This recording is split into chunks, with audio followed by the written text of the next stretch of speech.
Could I get a mover and a seconder for that, please? Moved by Councillor Burke, seconded by Councillor McCabe. All those in favor? That's carried. Thank you. And then coming out of there, the recommendation that the Council of the Corporation of the Township of Wellington North receive the presentation, council and building departments. Okay, I got a mover and a seconder for that. Moved by Councillor Rankin, seconded by Councillor Hearn. All those in favor? Thank you. And the final recommendation that the Council of the Corporation of the Township of Wellington North approve the closed meeting minutes of the February 21st, 2023 and March 6th, 2023 council meetings.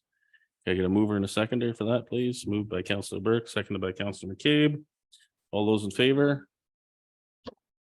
That's carried. Thank you. So we'll just take a brief recess till 7 o'clock to start our open session, or the majority of our open session. So it's 6:53, so a 7-minute break. Thanks, everybody.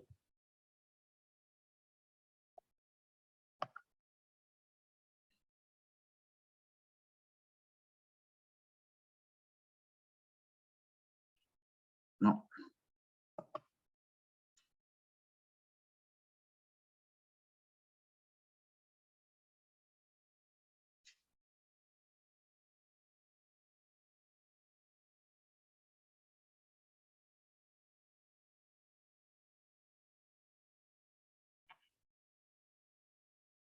Mic on, sorry.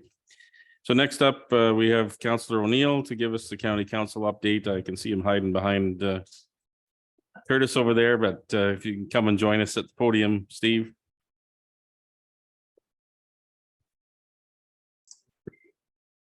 As that's green, you're good. So just I can't see it.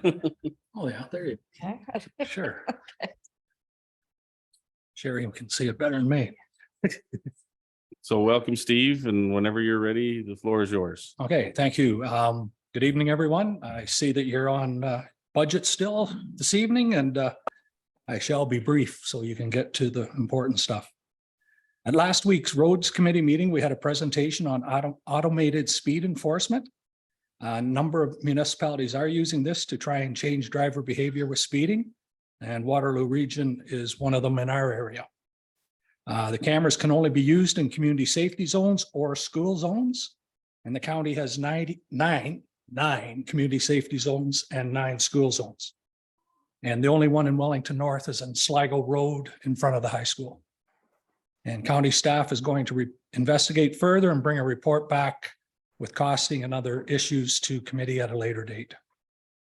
Speeding on our roads generates a large number of complaints. I'm sure you probably get them.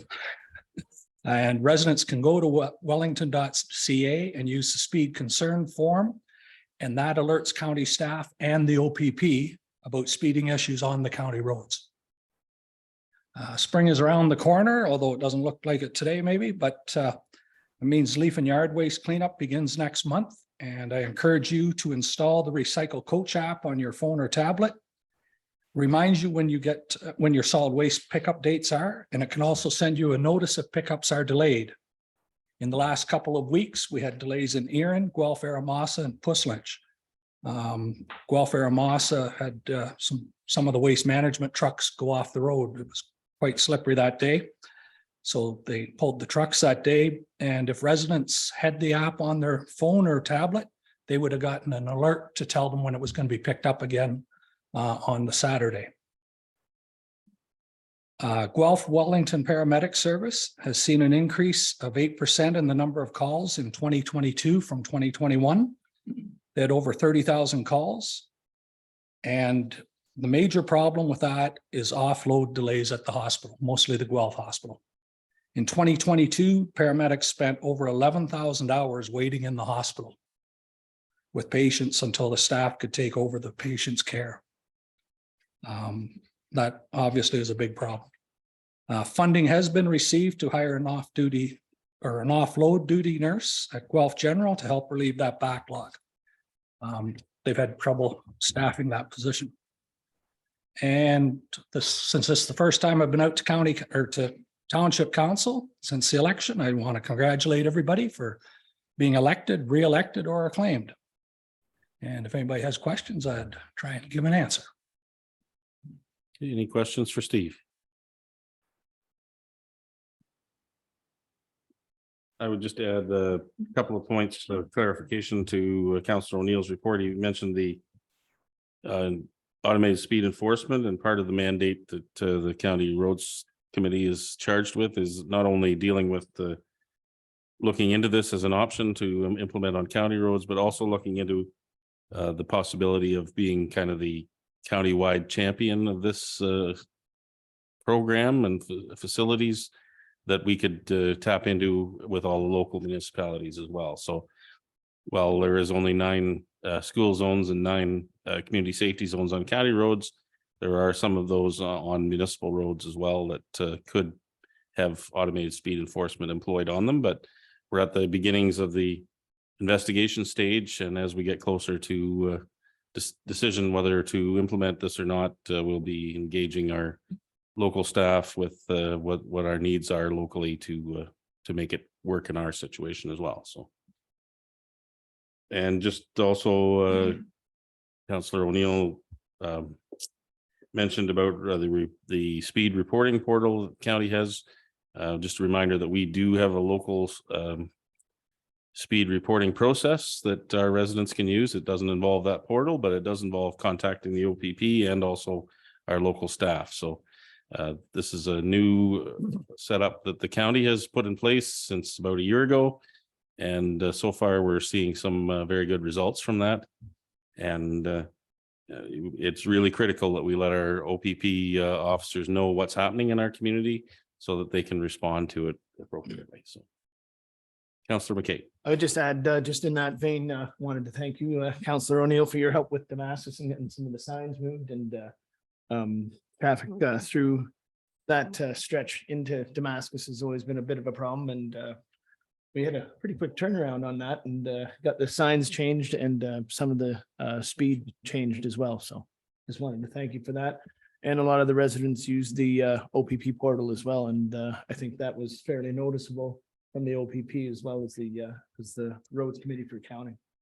Yeah, I Thank think you for it works well with the hamlets in the county. People that live in the hamlets, if they use it, they get better response, I believe. Any other questions? Point.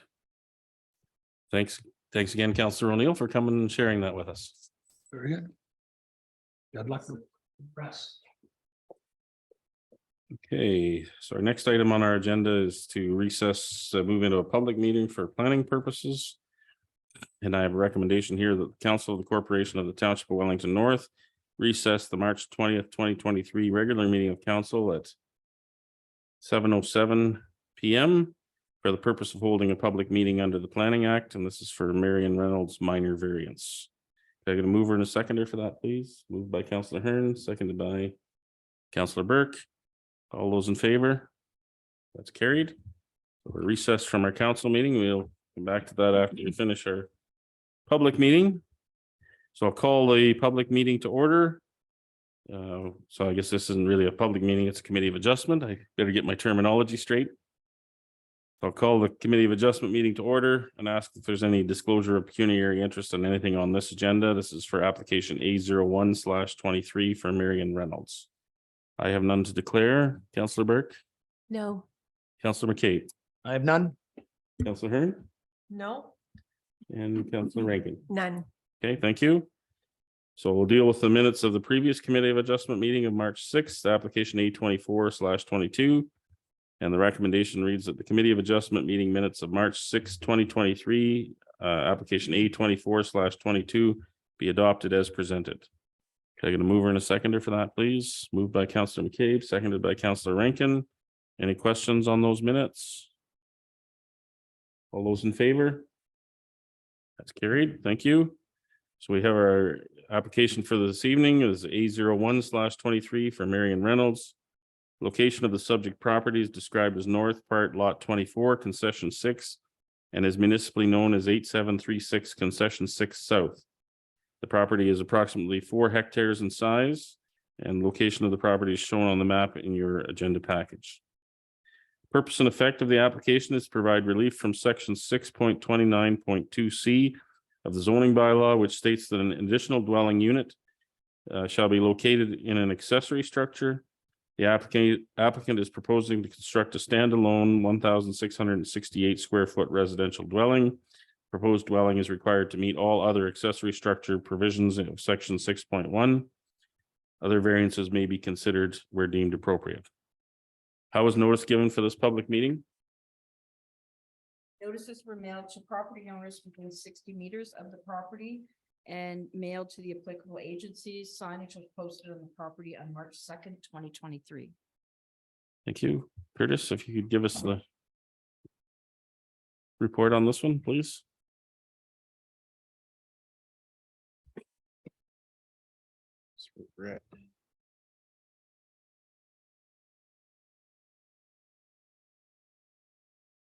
I made it worse.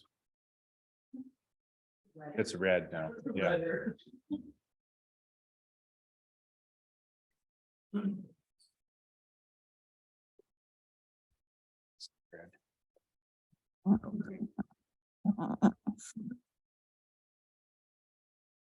Good evening, Mayor and councilors. The purpose of this application is to provide relief from the zoning bylaw, which states that an additional dwelling unit detached shall be located in an accessory structure. As indicated, the applicant is proposing to build a standalone accessory residential dwelling on the subject property. Subject property is designated prime agricultural and green lands in the official plan. Under the township zoning bylaw, the property is zoned agricultural. Section 6.29.2 of the zoning bylaw permits an additional dwelling unit to be constructed in any zone where a single detached, semi-detached, or street townhouse dwelling is permitted. The applicant is proposing to build a standalone accessory dwelling unit on the subject lands. Planning staff note that the proposed accessory unit meets all the other requirements of the zoning bylaw for accessory dwelling units. And that would include the location, the size, shared driveway access, and private services. We note that the area will be attached to an existing garage. However, it's not within an accessory structure as would be required by the bylaw. So in conclusion, planning staff have no concerns with the proposed application, as in our opinion, it's minor in nature and meets the 4 tests of a minor variance. Thank you. Thanks, Curtis. We have correspondence from the Grand River Conservation Authority. Has any further correspondence been received in respect to this application? No, there has not. Thank you. Any persons wishing to be notified of the decision must submit a written request to the Secretary Treasurer of the Committee of Adjustment. And with that, I'll open the floor for any questions or comments from the applicant and or the public. Do we have anyone registered to speak on this application? The applicant and her agent are here, and I'm not sure if you want to speak. I have no one that registered to speak outside of that. Great. Thank you. Does the applicant wish to speak?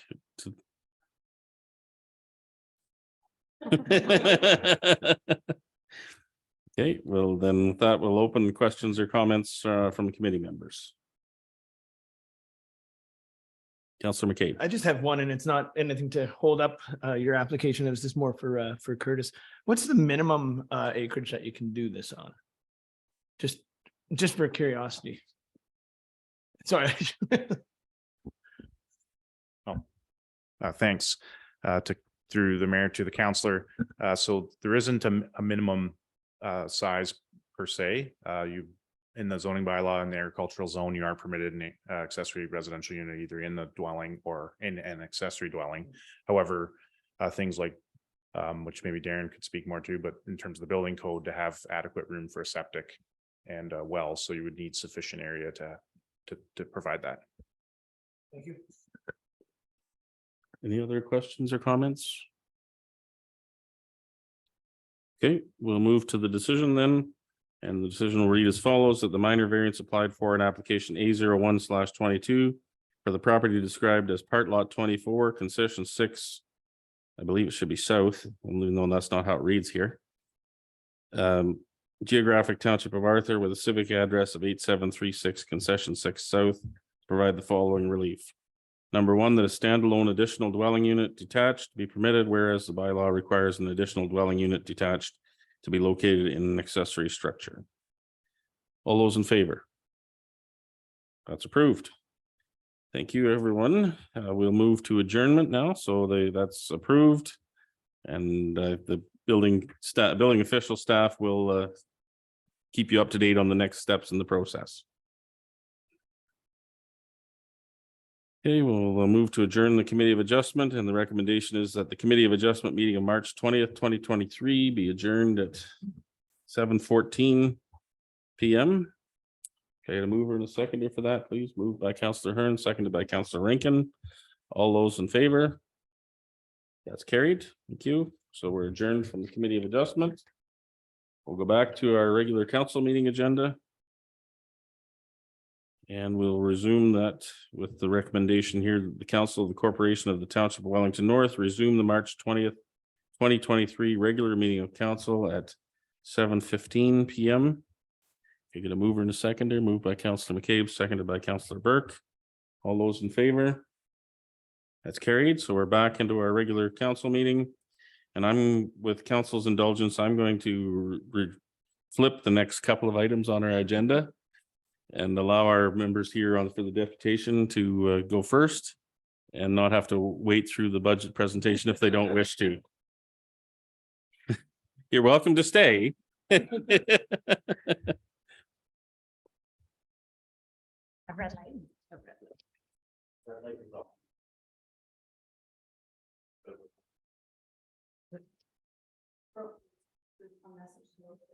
Brooke, can you hear us? Okay. Let us know if you can. Thank you, Mayor and councilors, for allowing us to come speak this evening. We appreciate your time. Was there a way we could pop the PowerPoint up on the screen at all, or do you prefer to look on your laptops? We'll get it up on the screen. Sure.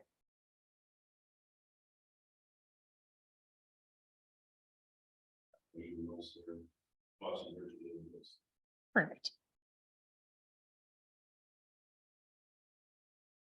Okay, so we're here to propose that the new crosswalks that have been proposed for Arthur and Mount Forest, not sure if those have been approved yet or the funding has come through, but we'd like to suggest that they are turned into rainbow sidewalks or rainbow crosswalks. And we'd like to tell you a bit about why. So a symbol of pride can be more important in a small town than in a larger city. Rurally, the LGBTQ community doesn't have the same access to resources, visibility in general, or support that they can often receive in urban centers. Despite that, there's a fairly large population that identifies under that umbrella in Arthur and Mount Forest and the surrounding rural areas. And this coloring of the sidewalk to be an inclusive rainbow would signify not only to the queer community that they are welcome, they belong in our towns, but also signify to the rest of Wellington North that discrimination and homophobia won't be tolerated in our community.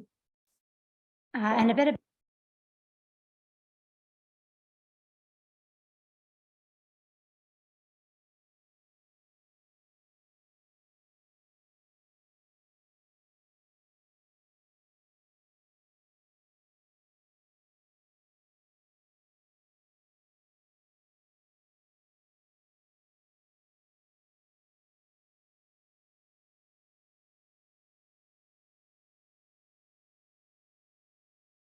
Can't hear anything. Matt? No, just I couldn't hear. Okay. The So- mic went out again. Yeah. So sorry. No worries, thanks for letting me know. I want to make sure everyone can hear.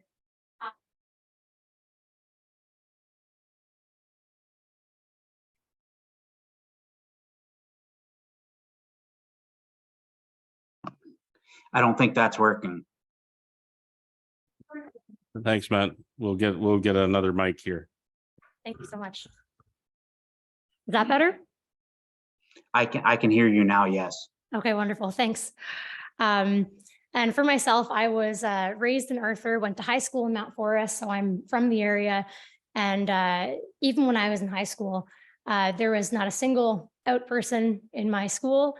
I was fairly involved in the drama group in high school. And in that group, there was maybe unsurprisingly a large number of us were gay, and no one came out, not even to each other, not even to our closest friends, until we had left Arthur, left Mount Forest, and moved to the city. Whether that was Guelph, Ottawa, Vancouver, far away, was the only way that we felt safe before we could even tell our best friends. Fast forward 10 years and I'm back living in the area again. And I see how much better it's getting for people in high school and how much more acceptance and celebration there is around people's identities. And even though we've come a long way, I think there's still a ways to go, as we can feel from, even the small remarks we get as adults being in our community, being out and being who we are, and having the symbol. It would go a long way having a council support, having the town support to tell people that we aren't going to tolerate that kind of attitude anymore. It's not, it's not the 90s. It's not 2010 when I was in high school. It's new decade, new year. We're not going to put up with that. So I think this would be a wonderful symbol to kind of signify the inclusion and acceptance of the LGBTQ community. Beyond just being a wonderful symbol, it could also be profitable. These colorful crosswalks are beautiful and eye-catching, as well as meaningful. I know the one in Harrison has people stop and they'll take photos, or they'll say when they drive through on their way to the cottage up in Bruce, how wonderful it is to see that going up there. So it could include maybe more tourism opportunities, perhaps more people wanting to settle here, drawing new families in. So not only do we want to stop youth from feeling like they have to leave our community to be who they are, we also don't want people to feel like they can't, move here and be who they are. We want to be, a township and a county that welcomes everyone, where all families and all types of people are welcome. And just in case you were curious what the Progress Pride flag means, so the traditional flag is the stripes going down the middle there. And then the more recent addition is the trans flag of the white, pink, and teal. And that just has been added recently to show kind of the driving force that trans people have had in the queer rights movement. And then the black and brown as well, is to acknowledge the contributions of people of color in the gay pride movement and in the community as a whole.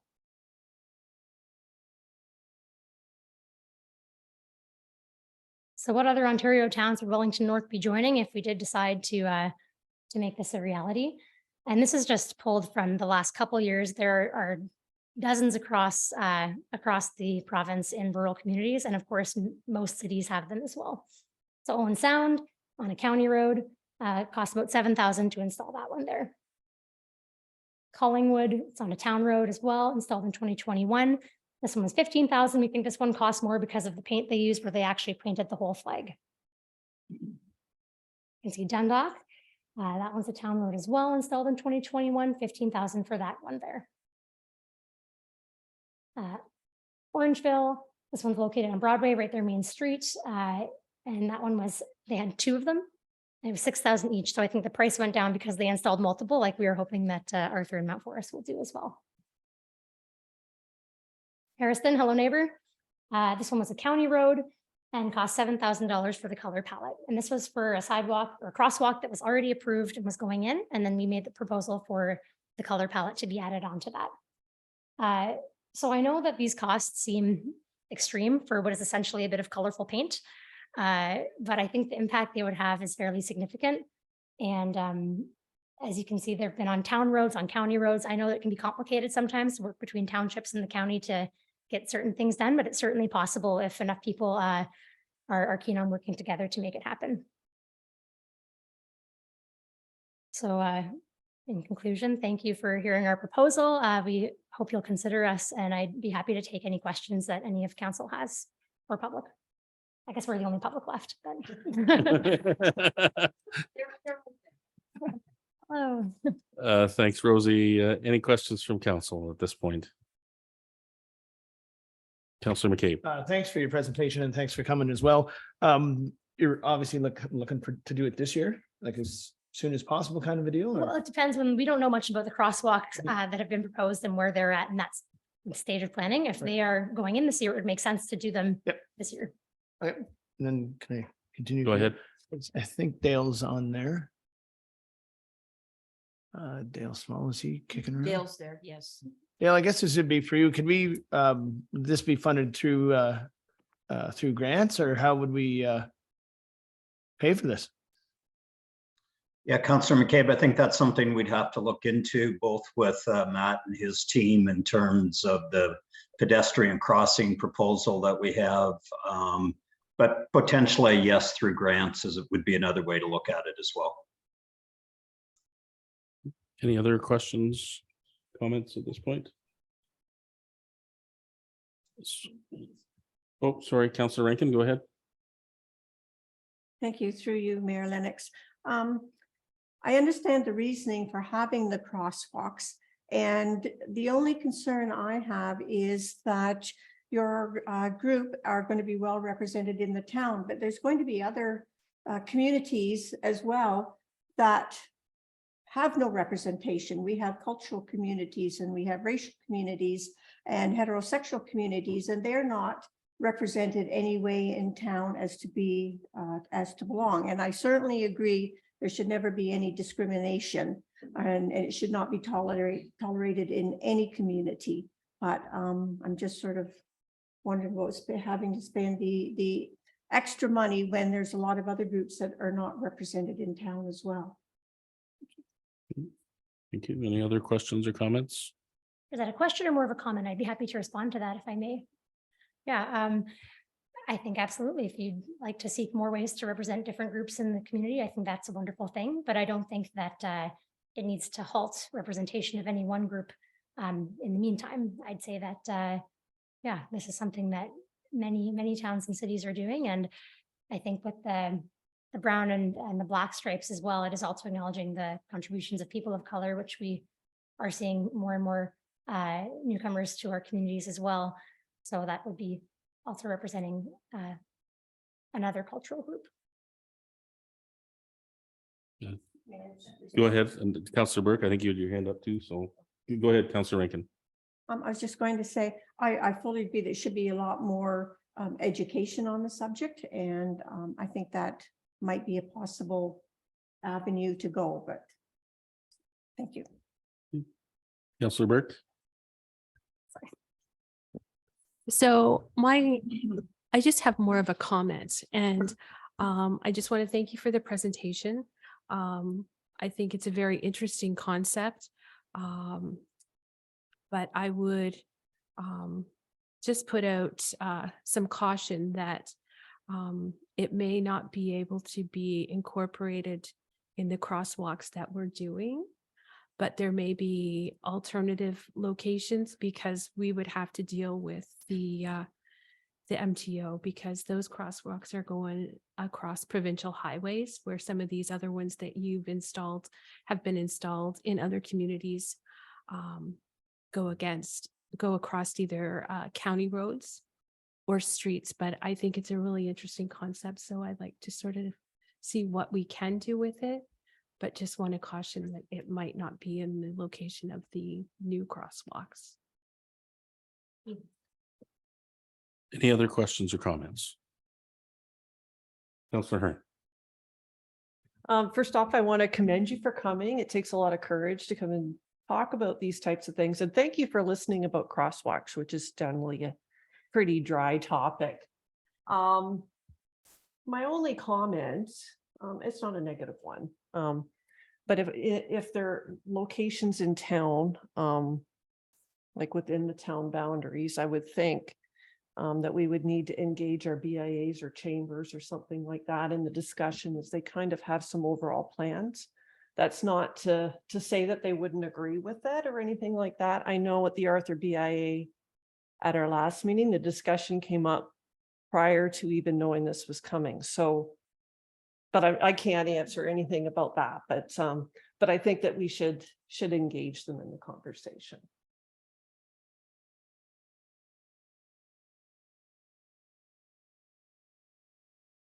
Okay, I just wanted to kind of talk a little bit about the process. I mean, yeah, you recognize that we're in the process of establishing crosswalks, and one of my colleagues did mention that they're on provincial highways. So we have to go through an application process with the Ministry of Transportation to get approval to do that. I know that we probably need to have some discussion about whether we can have the latitude to install the colorful crosswalks on provincial highways. I don't know the answer to that, to be honest. And we were in the application process at the moment.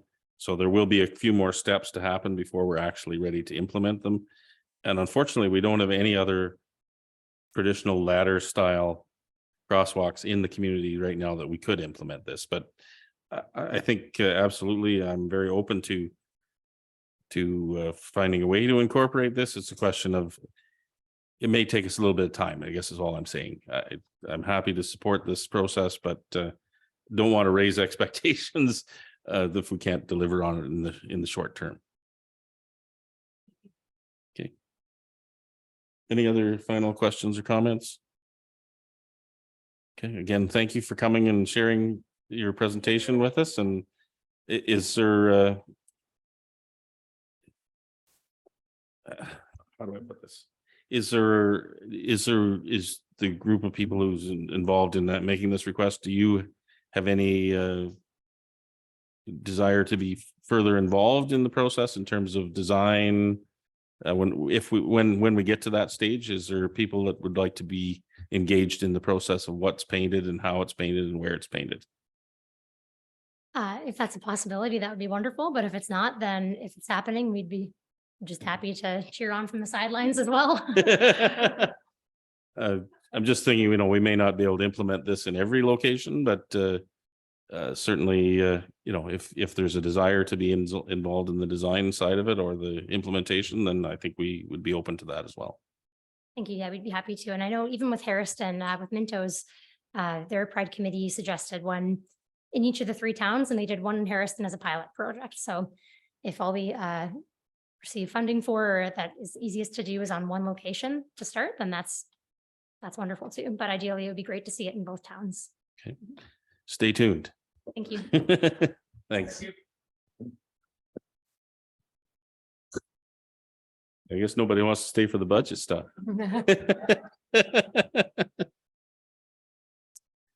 Okay, we'll switch over to our budget presentation and welcome Farhad to go through the latest iteration of the budget presentation. Welcome, Farhad.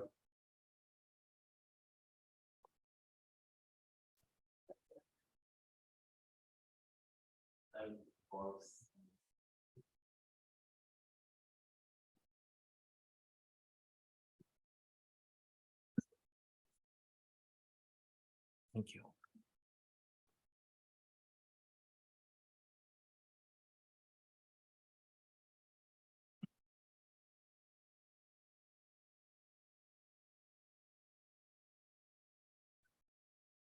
Hello, can everybody online hear me? That's giving us the thumbs up, so we're good to go, I think.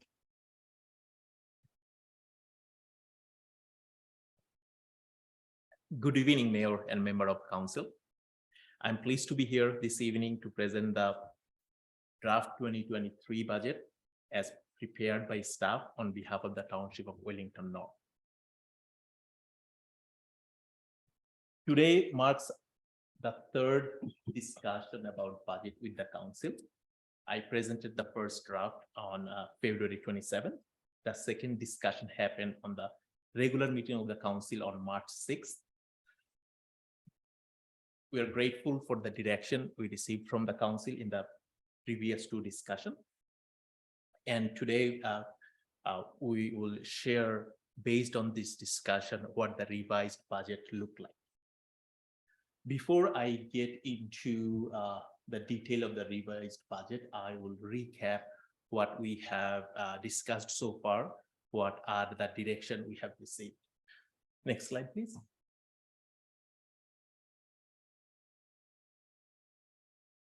So this is a important reminder in terms of looking at the levy increase percentage and how the new assessment versus reassessment actually impacting the tax levy. So we are one of the lucky municipalities in the entire province where we are having a healthy growth. We are surpassing our previous growth target. This previous year, we experienced 2.26% growth, which is at par with the county. And our assessment base is still same as previous year. There is no decision being made on when the new assessment base will be implemented. Next slide, please.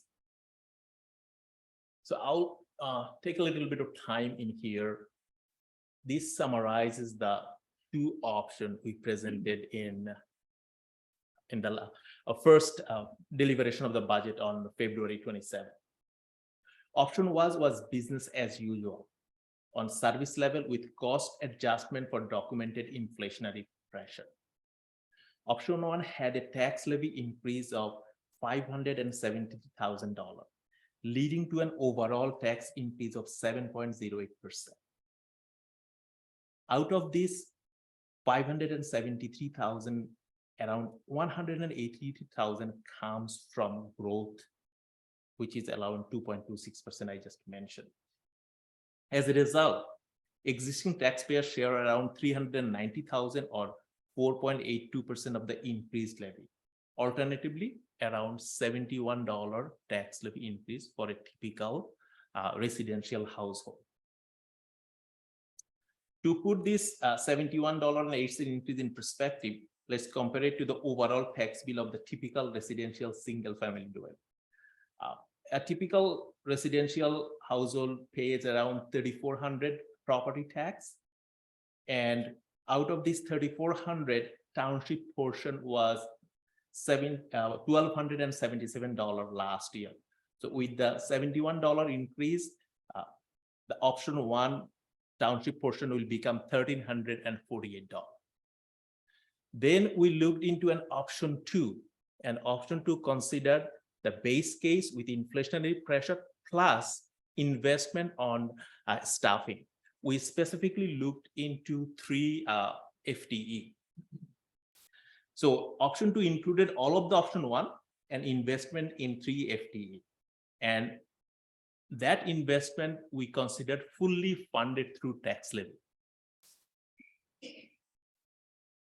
That brings the total increase on tax levy to $859,000 and overall tax increase of 10.63%.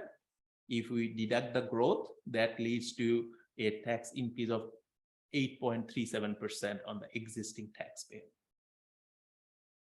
So that was the first deliberation of the budget on the operating side. Next slide, please. And then we looked into capital project. A total of around $36 million worth of capital project made it to the list.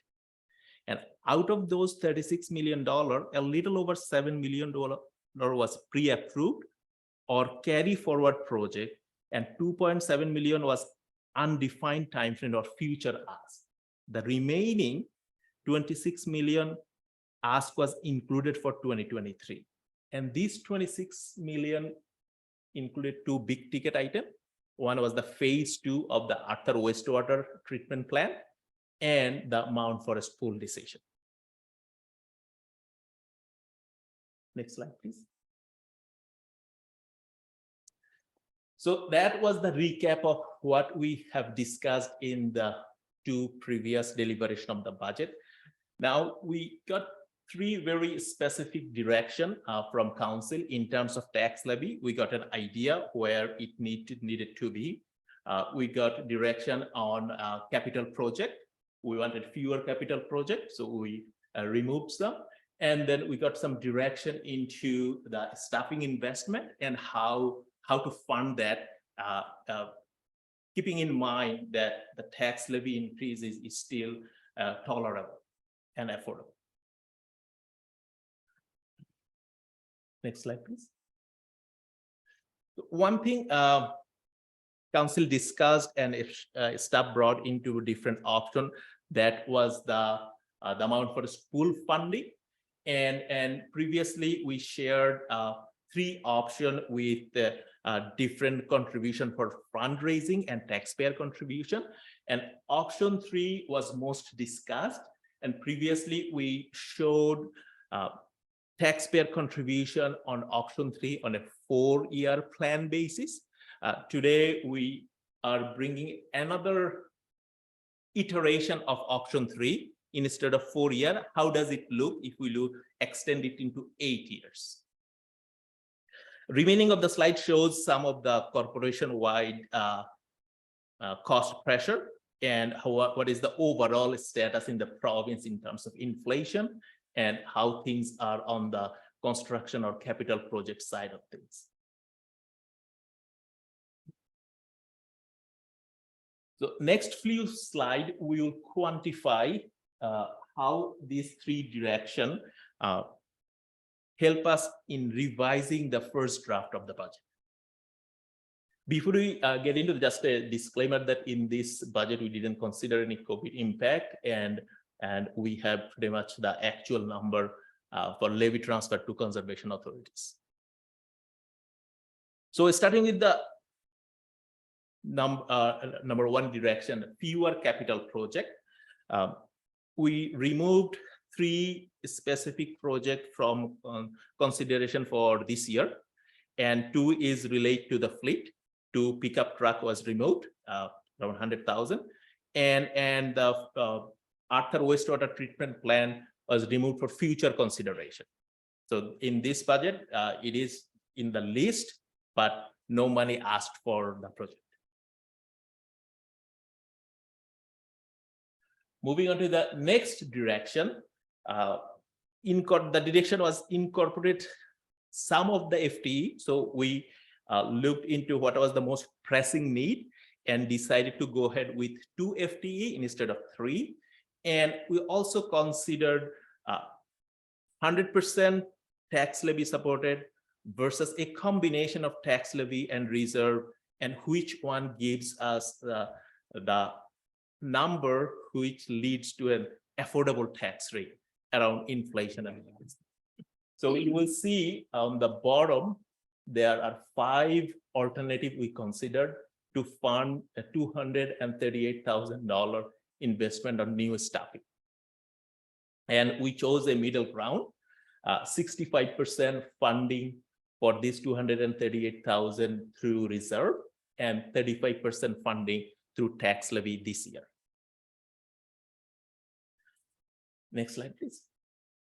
So next one, council already have seen all of it except the last line. So just to recap, the options were how it looked like if fundraising was $250,000. And the reference came from our history. Previously, we raised $250,000 for hospital. How things look like if it is 4 times that amount, how things look like if it is 10 times that amount, that is $2.5 million, that is option 3. And then the remaining is $2.8 million comes from taxpayer contribution. So how can we fund $2.8 million contribution from taxpayer? If 1 year, 2.8 million is full amount. So we looked into 5 different options, and the new in this budget proposal is an 8-year plan or $350,000 special levy for the pool for the next 8 years. Next slide, please. So now how this 8-year plan translate to impact on typical household. As per our last audited number, we have close to 4,800 household, and if we divide $350,000 among this 4,800 household, it comes down to around $73 special tax levy. And for the overall tax bill of $3,400, it is 2.15%. But if we just consider the township portion of the tax levy, it is just double that, around 4%.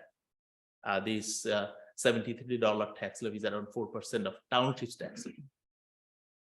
So that pretty much recap all the direction and staff recommendation for the revision of the budget.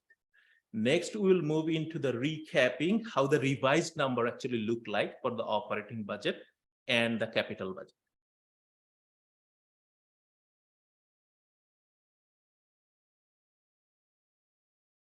General government segments relate to the governance and operations of the municipality itself and cannot be directly attributed to another specific segment. General government is comprised of council, administration, corporate services such as finance, human resources, CEO and clerk's office. The key change in this draft from previous one is on the cost side, the addition of 35% addition for new staffing investment. Everything else same as the first draft. Moving to the next one. Protection services, there is no change from what was presented in the first draft, so I will not spend in time.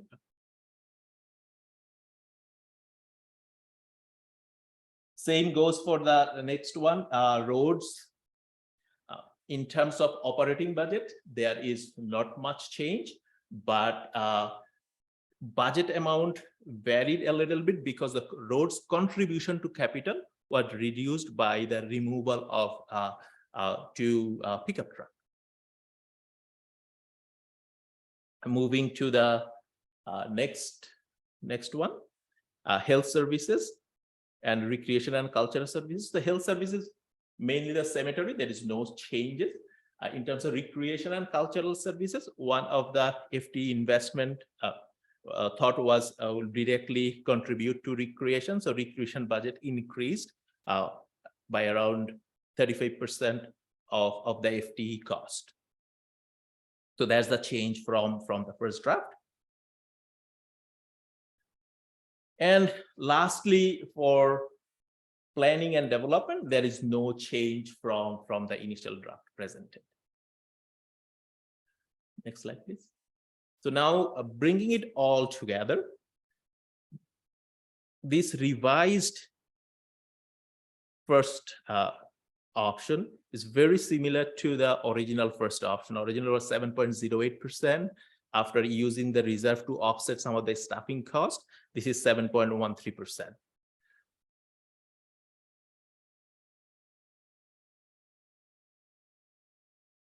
Next slide, please. So this one will show you a little bit of more detail how the number is so similar incorporating to FTE. It is similar because we used some of our tax stabilization reserve to bring down the tax rate, and it shows that breakdown. Previous version had a capital contribution around similar to that levy increase around 7%. This one has capital contribution increase around 3%. In terms of reserve, it shows 10.9% or $67,000 increase. This is actually our building department picking up a lot of volume, so that created a surplus. But in terms of surplus for tax, there is no change on reserve contribution.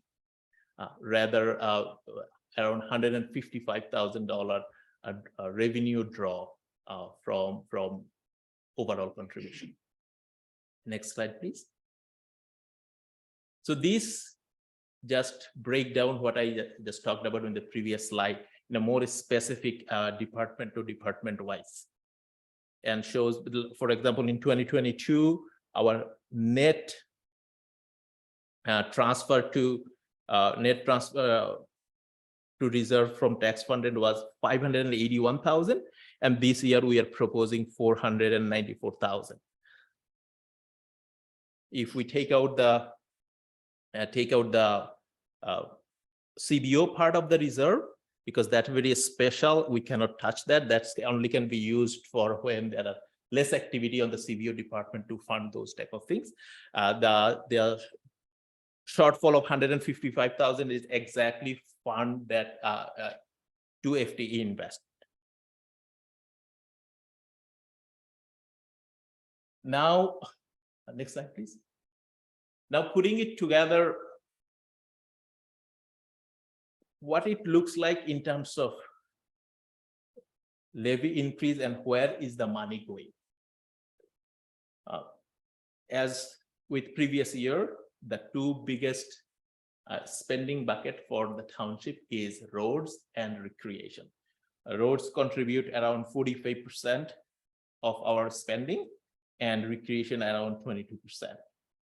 Next, 13% around admin and general government, 10% fire, and others are much smaller segment.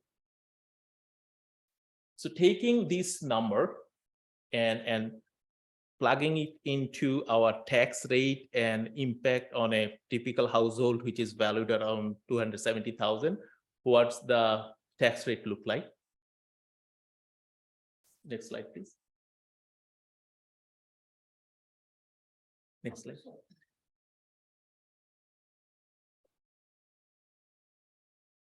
So our total tax levy increase under option 1 is $71.64. So very similar to what we presented in the first draft. Change of around 7.13%. If we take out the growth, it is around 4.87% for the existing taxpayer. And on a cumulative basis, township portion last year was $1,277, adding $71 to it. The new tax for the tax dollar for the municipality will be $1,348. Next slide, please. So now option 2, as I previously alluded, is option 1 plus 4. It brings total tax levy to $144. And if we consider in terms of percentage, it will be around 11%. Taking out the growth of 2.26%, it will be 8.91%. So there are a lot of options I'm throwing around. So in next slide, I put it all together, where we started and where we are moving.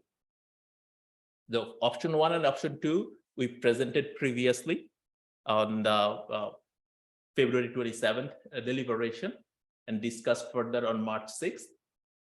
And today we are presenting the revised option 1 and revised option 2. The revised option 1 comprises a tax rate increase of $71. And revised option 2 is that $71 plus 8-year plan for the pool, around $73, bringing the total number to $144.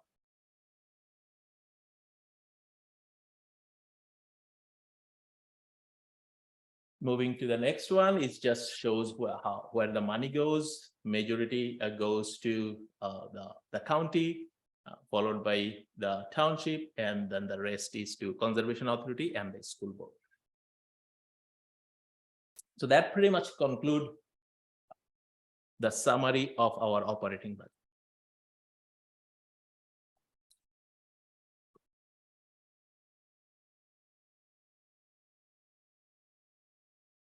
Capital budget wise, I won't spend too much time on the first few slides, which set up the context, because we discussed at length in our first deliberation was the age, conditions of our assets, was the infrastructure gap and where that is coming from, and all this. We'll be happy to answer any questions when we move to the discussion part on this part. So moving on to next slide, please. Next slide, please. Yeah, here. So this is the revised list. The list is still close to $36 million. So that didn't change. What has changed is ask for 2023. Initially, we asked for $26 million. That now came down to $8.5 million. Then where did the rest of the money go? It didn't go anywhere. It just went into ask for future. So in the future, we have to find out when we do those projects and how we find the money to do those projects.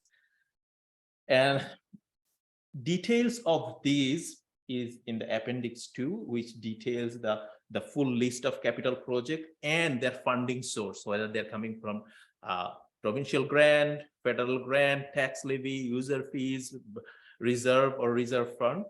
In page 49 of your agenda package has the detailed project list and their funding status.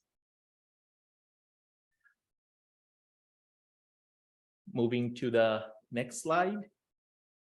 So it's just summarized what are the key capital project under the recreation services. I just want to highlight the Mount Forest Pool and Aquatic Center option. The total cost is still $5.3 million, but future ask it shows $4.4 million. And out of that $4.4 million is $2.5 million fundraising as per previously mentioned the option 3. And council pre-approved around $575,000, and staff is spent already $75 of that. So there is a pre-approved fund of around $500,000 for the pool. So the summary is, out of $5.3 million, we are requesting $350,000 this year.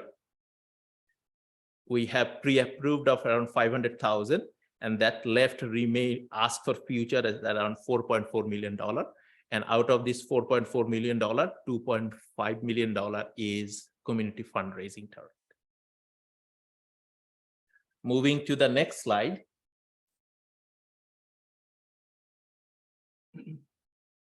So that is environmental services, our water and wastewater service. And here the biggest change is we are not asking for any money for Arthur wastewater phase 2. That project based on the capacity we have left, we consider that it is a low risk for the next 2 years. We can handle the growth demand with the existing capacity. We can build that project 2025 or onward. Next. There is not much change on the general government side of things, similar to what we presented last time. Next slide, please.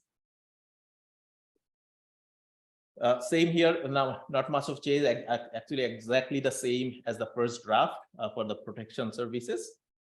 Still the SCBA replacement is the big ticket item on this side of the capital project. Next slide, please. And the last one is the big one. I'm sure there will be a lot of discussion on this. What are the project we are including on the transportation side of things? In terms of exclusion, the exclusion are you see on the future ask, the one is the 40,000 and 60,000. There was the two fleets, two pickup truck. Those are the two key removal. And everything else remains same as the first draft.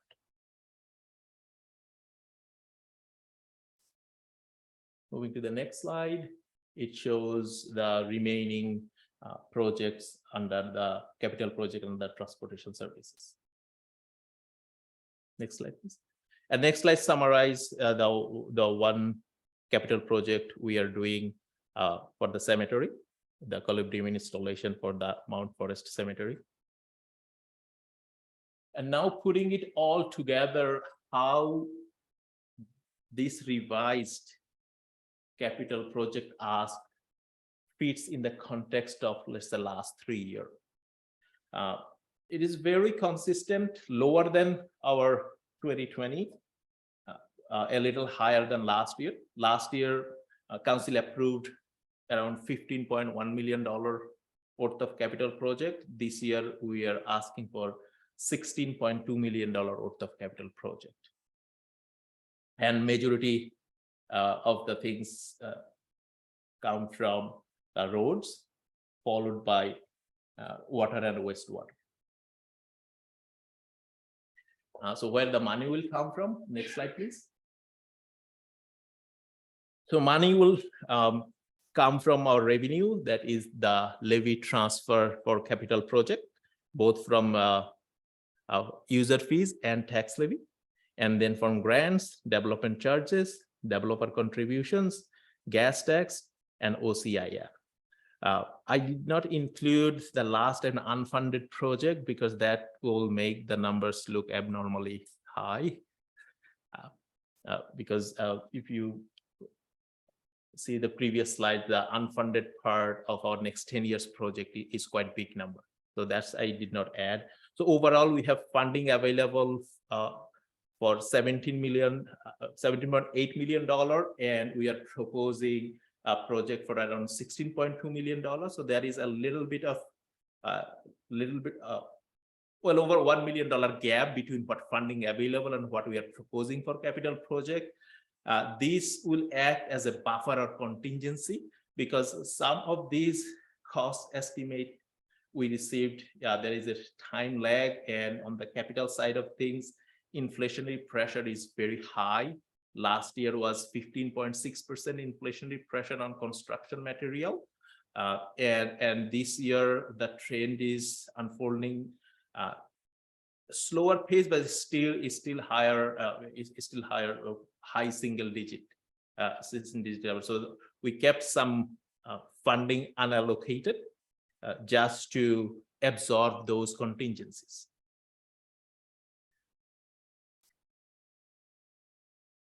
Now, moving to the next one.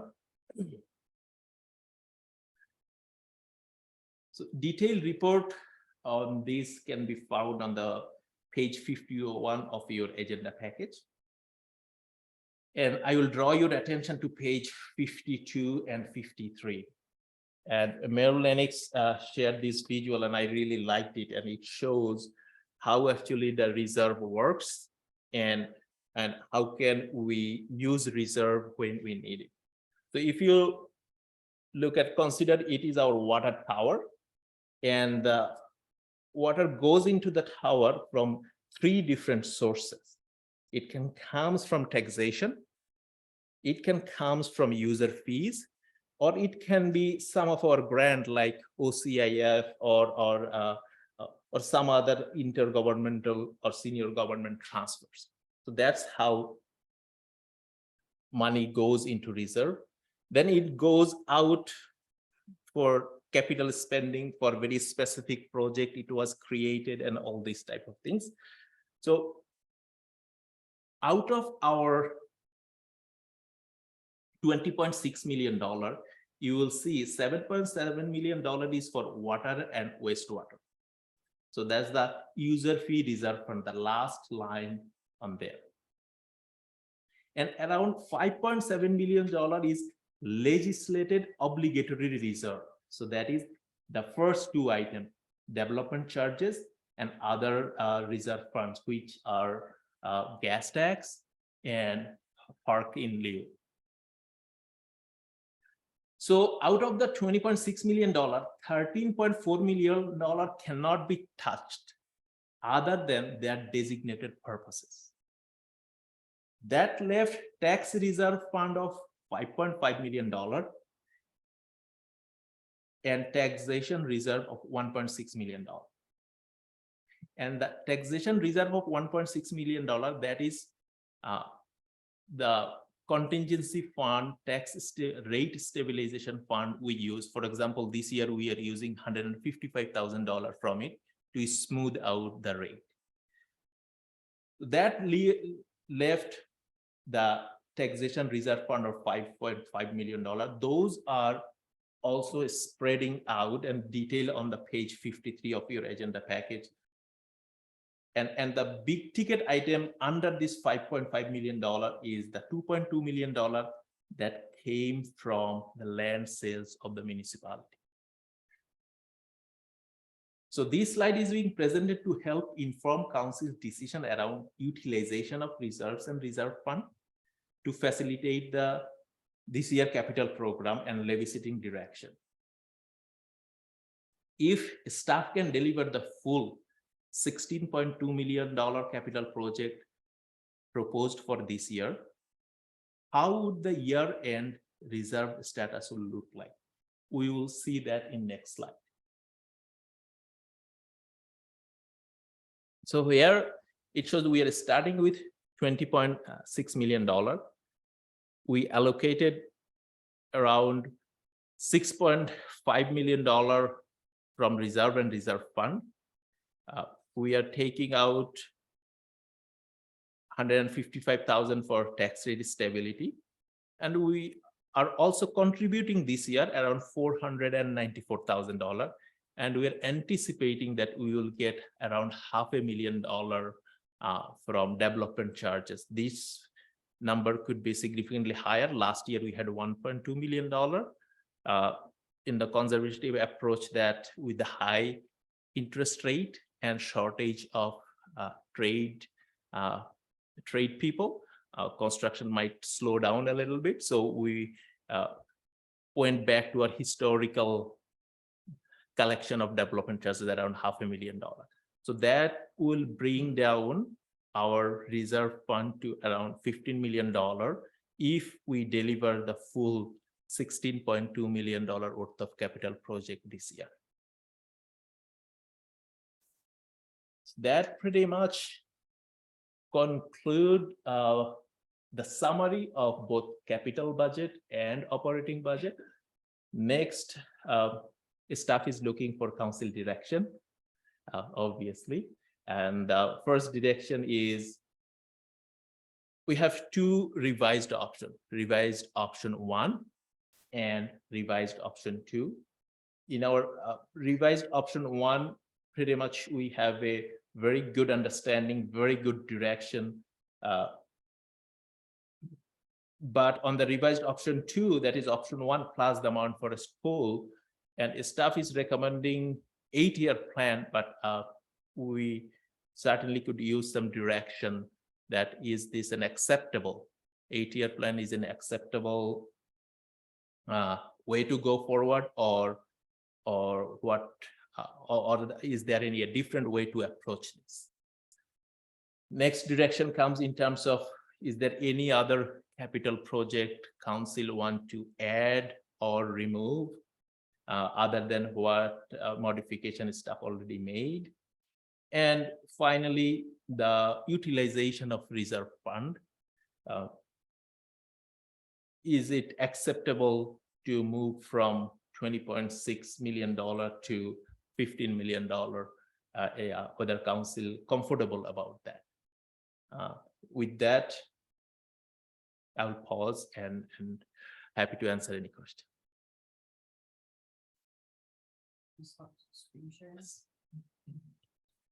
Okay, thanks Farhad for your presentation.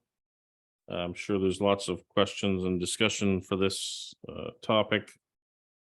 So what I'm going to propose is that we first ask if there's any questions for clarification or to understand what's been presented.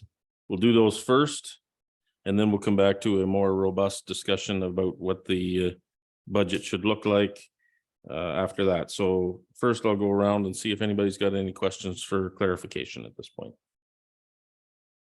Councillor McCabe. Sorry, thanks. And thanks for that presentation. It's and I sorry I missed the last one. I always kind of have to bat an eye at the typical house that says it's 200, just a little under 272,000. Is that some impact? Because it'd be pretty hard pressed to find a house for that price in Wellington North.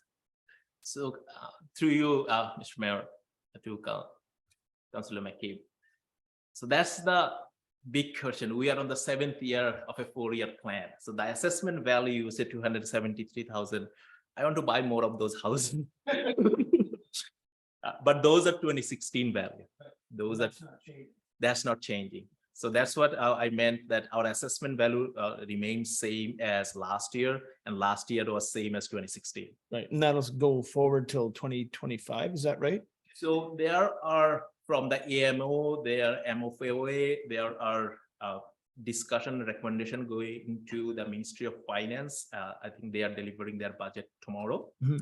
And recommendation is to revise the assessment based in 2024 or 2025 based on 2023 market value. Right. But no decision being made.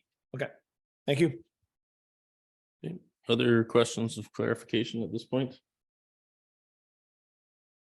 Councillor Burke? Yeah, I just have a question with regards to the 8-year funding option. So my question is we're going to collect the funds over 8 years, but possibly build the pool sooner? And if that's the case, where do the dollars come for the funding gap?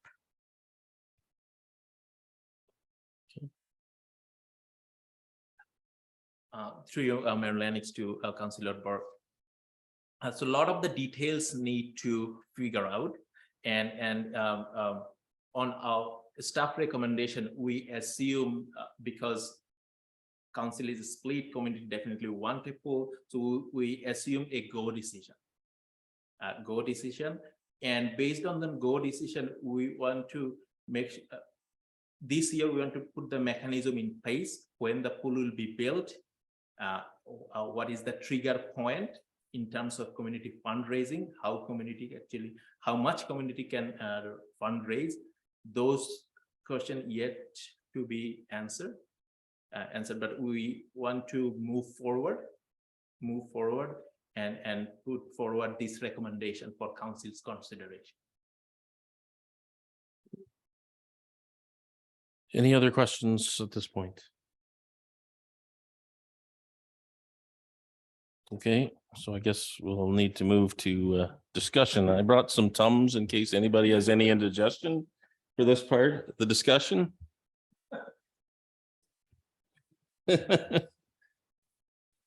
And I thought I'd like to just start off our discussion with a few comments.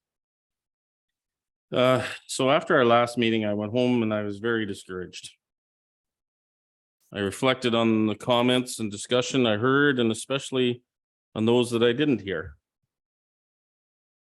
It led me to the conclusion that our decision-making process at the council table currently is not functioning at its best. I heard lots of rhetoric and criticism, but not much constructive discussion or any real debate. I heard questioning of staff recommendations with little or no effort being made to understand the rationale for their recommendations. Our process needs a tune-up.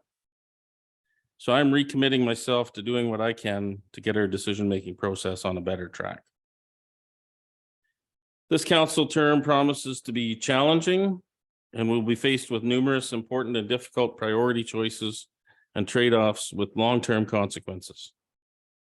It's not just the current budget or the pool discussions that will challenge us, but it will be the changes that will come with our community as a result of much faster growth and the growing pains that accompany it. We are the leaders of our community that have been chosen as the elected community decision makers. It's an important responsibility. To make the best possible decisions, we need to have a frank and honest airing of competing interests that we will have to try to balance. We will disagree about the best way to balance those interests. While that may be difficult, it is what is expected of us.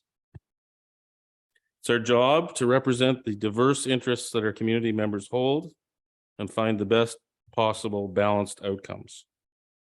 The only tool we have to do that is through discussion and debate. The best and most balanced decisions will only occur if we are open to and willing to try to understand and constructively discuss alternative points of view and try to arrive at solutions that most likely will not be desirable to all. To try to move us closer to a more productive process, I will outline my key expectations of council members to facilitate good debate and discussion to lead us toward better decision-making. Members should come prepared to discuss issues and offer perspective and participate in discussion. All comments and discussion should be conducted in a respectful way, recognizing others' right to express dissenting views. Discussion should focus on sharing of perspectives, understanding other perspectives, and offering constructive alternatives or trade-offs. Opposition to a proposal is itself not enough. Constructive suggestions or alternatives need to be offered along with it. Council members individually can't participate in every event, can't talk to every person, so it is necessary for council members to communicate council decisions to community members, as well as community member thoughts to council. This is especially important for council members appointed to committees, as you become the spokespeople for council, and members appointed as chair of committees are expected to be the spokespeople for those committees to council. So I'll start off tonight's key discussions, and then I will come to each member of council in turn and ask you to share your perspective and alternatives you may wish to propose. I will ask council members to speak in the order of time spent on council. And after every member has had a chance to speak, I will then open it up for more free discussion. I expect each of you to speak to the budget proposal in general and specifically to the funding of the pool proposal. And I will start council off with my thoughts. So particularly to the budget. This budget cycle seems particularly difficult because we are trying to balance a number of large pressures. First one being inflation. The inflation of costs has had a very negative impact on all of our lives. It has driven up the cost of doing business, and for most people, costs have dramatically outpaced changes in income. If we are to continue to deliver the services that our residents depend on every day, we must pass on those costs in order to keep those services operating effectively. We have no profit margin to absorb extra cost. We operate on a strictly cost recovery basis. With regard to infrastructure and maintaining and renewing it should be front and center on our minds. Again, because the services we deliver depend on it. Our recent asset management plan underscores how far behind we are in this area. It's not a new topic for us as we've been making efforts to catch up, but the better understanding of the scale of the problem we now have underscores the urgency of creating ways to address the problem. Doubling property taxes to address the problem is not feasible from our residents' perspective. But not keeping focused on closing the gap is not responsible, as it just kicks the problem down the road for future generations. With regard to growth and change, more rapid growth in our community means that we need to accelerate infrastructure investment and also invest in our community to help it adapt to the coming changes. This is an even more difficult balancing act now with some of the provincially mandated changes. How do we get and keep the necessary financial and human resources to allow our community to thrive through this rapidly changing environment? I am generally supportive of the staff recommendation put forward this evening. I believe it strikes a balance between cushioning the effects of inflation, putting forward a proposal that works to close the infrastructure gap, albeit in a modest fashion, and working to invest in our future to meet the changing needs of our community. To have a smaller ask for additional property tax is certainly our goal. I think there are some very important considerations. Number one, our staff deliver services that our residents depend on every day. To not properly fund those services not only devalues their importance, but it also puts those services at risk for our community. We have never at this table discussed reducing the level of service we provide for key services, even though that is the only way to sustainably reduce operating costs. I support a focused incremental approach to closing the infrastructure gap over time. After all, this gap wasn't created overnight. It won't be fixed overnight, but we must not ignore it for the sake of avoiding short-term pain. If we were to ignore the implications of growth and change, we would be reducing the possible benefits that come with the growth, such as better economic opportunity and the potential for more diverse services close to home. Some investment in that opportunity only seems prudent. I have a couple of other comments as well, and that is that there's no magic money tree that will pay for the things we want. It's not realistic for us to ask for more items to be added to the budget without offering what things we are prepared to trade off to get what we want. Making it even more challenging We have to get other members of council to support that vision to make it a reality. With regard to the pool in particular, I hear many things about the pool discussion from community members from across the township. I hear everything from we need a new pool regardless of the cost to we don't need a pool at all, and many permutations in between. There's not a consensus among community that we serve that I can detect about how much people are willing to pay to have a new swimming pool. I believe every member of this council wants to see a new swimming pool constructed for use in Mount Forest. Disagreement, I believe, though, exists about how the pool construction should be funded. Regardless of what blend of taxation versus community fundraising is chosen, ultimately the community will have to pay for a new pool unless external funding can be found.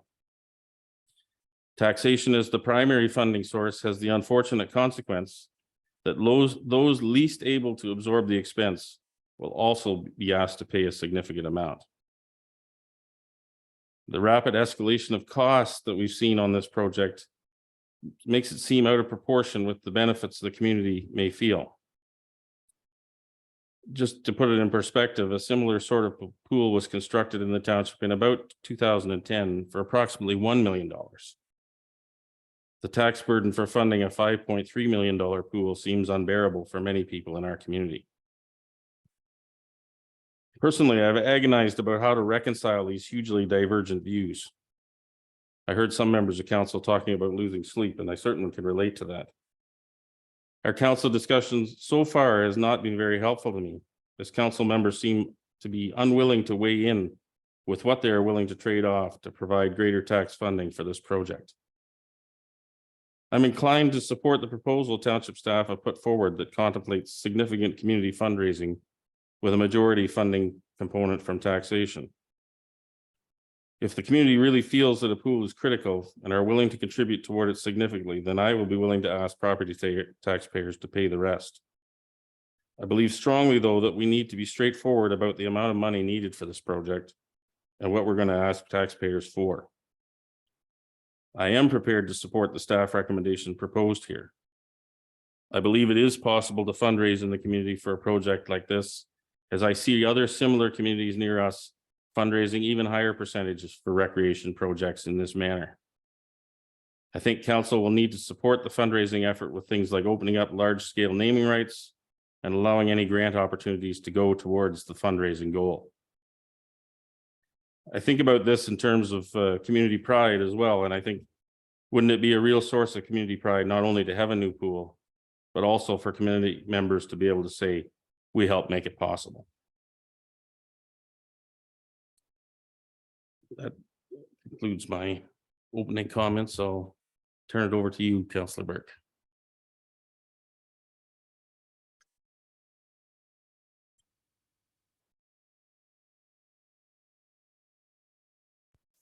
So I too prepared some comments with regards to the pool. Aquatic services have been provided for over 70 years to our community and surrounding area.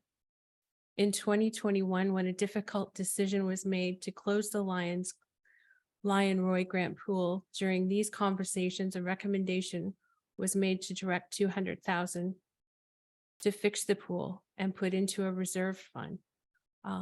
My question to Fahad would be where this is reflected in the budget forecast. So that's one of my questions. With the closure news, many folks thought that this would expedite the pool build, even exceeding the work plan that was recently set out and approved by council, which I do support except for the go, no go. And I'll get to that.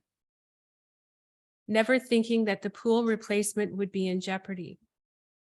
We will be doing a real disservice to Wellington North, in particular Mount Forest and area residents, by no longer providing this service as an outlet for healthy living and as a public service, ensuring every child has the opportunity to learn how to swim. With the anticipated growth forecast for Wellington North and specifically Mount Forest accommodating most of this growth in coming years, folks will be looking for lifestyle amenities. So we need to continue to focus on recreation type activities. And I know that they're always, I hate to use the word contentious because that's how the pool's been labeled. But if we are anticipating growth and expecting growth, then we need to prepare for that, whether it's through reserves and set monies aside for additional recreation type activities. Over the last few years, there's been considerable time and resources spent by staff, council, volunteers, residents over discussion and events for the pool. Option 3 more than exceeds the Aquatics Committee's mandate to raise funds for enhancements to the pool. And many times I have expressed the frustration of the Aquatics Committee members and how we've got to, how long it's taken for us to get to this point. So I'm happy to hear that some of council members will be attending the aquatics meeting tomorrow to hear some of that firsthand. As I'm sure you're going to hear, that an unreasonable fundraising target will not only diminish the community or dedicated volunteers, but may set precedent for future community-driven projects. My question is the funding model for this capital project being strictly based on a special tax levy and fundraising alone. I would like to see us look at the reserves and what possibly could be taken out of the recreation DC charges, and would also like us to have ears on the ground for any funding that can help offset those costs. And finally, should council provide direction to proceed with the pool, the go, no-go option needs to be removed from the work plan. How will fundraising dollars be addressed if this project stretches out? With a no-go option in place and $350,000 being requested in this year's budget and a carryover of $500,000 from a previous budget for pool works, once this money is spent, it would not be fiscally responsible to pull the no-go trigger in 2024. So I commend staff on putting out the options. I'm just not sure that I can support the option as it is laid out, and more specifically because I'm the chair of recreation and I have a fairly good idea of some of the comments that are going to be made if they are asked to raise $2.8 million.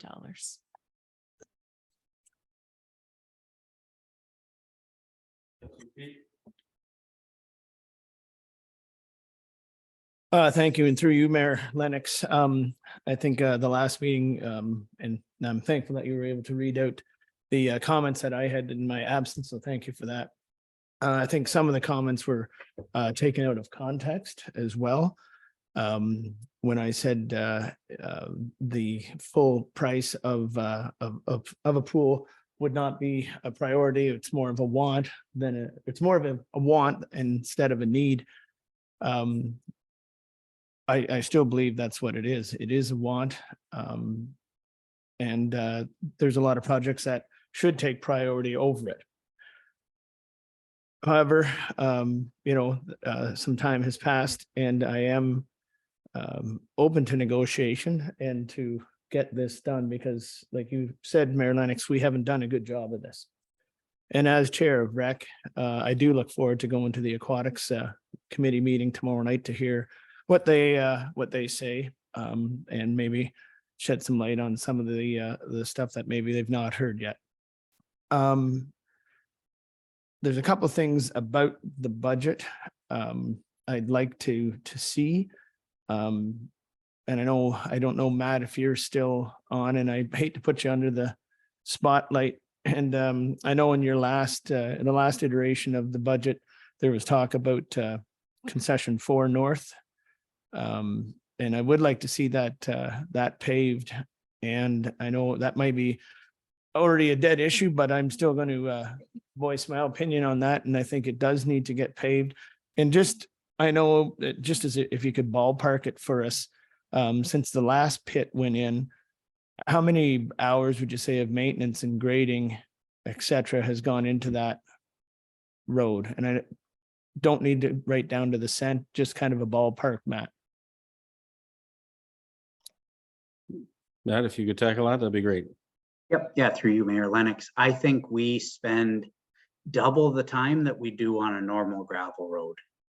So I don't have the exact number of kind of the dollars or cents or even the amount of time, but it's, if you took a normal gravel road in Wellington North and you doubled the time, that's what we would spend on concession 4 north. Great. And that's kind of what I thought, Matt, as well. And I think if anything, that is one of the drivers to pave it. And I would be in favor if there was going to be trade-offs, and there is always going to be trade-off in budget discussions. I would say that we could put any money that was going to be spent on Side Road 7 East from Highway 6 to concession 4 to shave and repave that. I would rather see that money put into actually paving concession 4. So that's, I'm happy to discuss that with anyone here. I think double the time of maintenance on that road compared to any other gravel roads. I don't know what other kind of checkoffs you need to pave a road. And I know it's excuse me. I know it's expensive, but I think that would be well worth the effort to pave that road. It's there's a bit paved on it already. And the road is hammered daily, especially when full loads are on. And it's just going to continue to get worse. And we'd have to rebuild it probably in the not too distant future. With the street signs at Sobeys, I was pretty sure, and maybe I made it up, I don't think I did, but I was sure that they were Sobeys themselves were going to contribute some money towards the signal lights right there. I wasn't 100% sure what that dollar figure was, but I'd like to press them for more money from them, to be honest with you. I know there's some coming from, I think, Canadian Tire as well. So I would like to see some pushback on Sobeys for that. We kind of talked about the average price of a home, and yeah, I'd be in line to buy a house at that price, but it's not around here. So I guess I got to get back to the pool. And, you know, there's a lot of thought, and you said, Sherry, it's contentious, and it sure is. I would be all right with if you went back to the original cost of the replacement of the Lions pool back a number of years ago, and I think it was about 2.5 million. I think I could probably defend that in Damascus and Kenilworth and Arthur and Mount Forest and all points in between with regards to spending taxpayers' dollars. I would really push for the remainder to be fundraised. I know that's a huge ask. And then the amenities part of the ad hoc committee, we can lay out some numbers for that. I think we have some numbers for some of the items that were kind of wants or add-ons, I guess you could say. But I would not be able to defend a special levy for 8 years. I just can't do that. So I'm not really offering any solutions, but what I am offering is I think I can live and defend tax dollars money up to 2.5 million going towards a new pool by the Sportsplex, because originally that's what we were going to spend to replace the pool in a couple of years ago.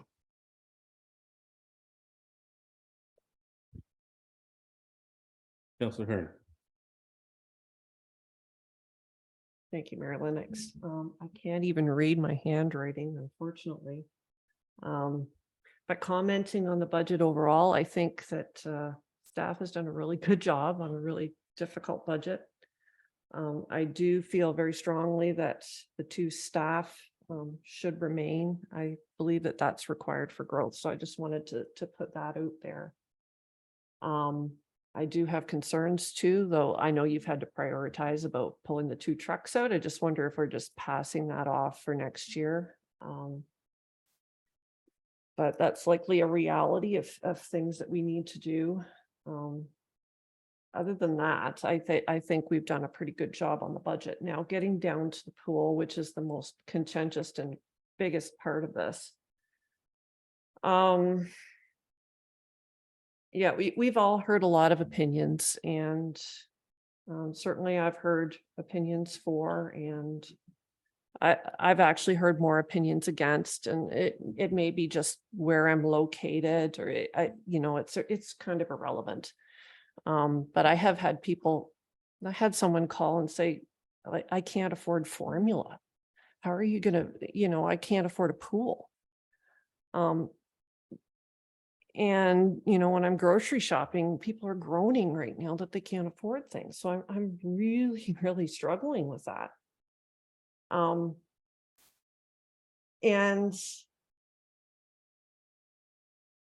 we're even having difficulty staffing 2 pools. Now, make no mistake about it. Of course I want 2 pools. But personally, I would rather staff 1, do a really, really good job of it, and bus people down, and maybe even find a way to have a longer season down in the Arthur Pool. I think that that's a better option. However, I would be willing to compromise with the $2.5 million fundraising contribution. And that's a ton of money. And that's going to take a long time. And that's kind of my other concern too, is that the gap is going to widen. We can't really put in a pool, I don't think anyway, prior to the fundraising to be complete, because you can't issue a tax receipt. So the gap is going to widen. I think the pool is going to exceed past that number. So I would like the 2.5 to be adjusted for inflation going forward. And that's, options other than that, alter the design and go for a simple square pool, rectangular pool. And that's pretty much my comments. I know that's a little contentious, but unfortunately, that's how I feel. But I'm not against it. I would be willing to compromise. Thank you.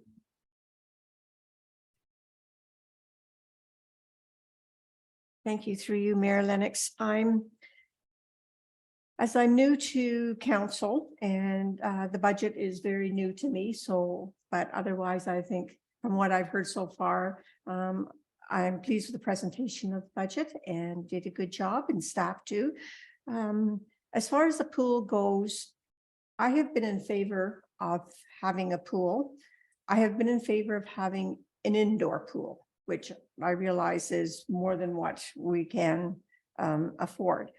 I've been hearing some comments from people, and I had an email just this morning saying that they were not willing to put money in an in-ground pool, but an indoor pool they would, where it can be utilized for 12 months. On the other hand, I've been envisioning the new subdivision going in on Cork Street, and I can just see it in the summertime. You have all these children and there's no pool to go to, and it would be just steps away for them to have a pool, plus the other subdivisions that we have going in and around Mount Forest. And I think our CAO Brooke did mention the possibility of having a fundraising company come in and control the fundraising that way. And at first I was thinking, well, that's an awful lot of money to have to spend, but it may be an option that if we put out money to get money back, that we can have a pool. If we have to go with just an in-ground pool, I would like to see one that we can use in the future, ones where we can have swimming meets and have other teams coming into town, and it might boost our economy a little bit with having some more tourism. But I would try and look at every option for fundraising. And if we can use some from reserve funds to go ahead with having a pool. Thank you. Before we go to more free discussion, I'm gonna ask you to just comment if you would on the status of a reserve capacity for a project like the pool, which is tax funding for that. Thank you, Mayor Lenny. I did ponder about that and thought about where we could get our money from. So as I mentioned during my presentation, out of the $20.6 million, close to $14 million, we don't have any discretion. Those are purposely driven. Only place I see is on the taxation reserve fund, we have $5.5 million. And out of that $5.5 million, there are $2.2 million reserve we accumulated over the years by selling our land, municipality land. And other than this money, there is no other fund big enough to contribute less than $1 million. To answer Councillor Burke questions, where the previously allocated $200,000 and other pre-approved, where that money. So that was the pre-approved amount. If you look into the page number, even on the slide, if you look into the slide number 35,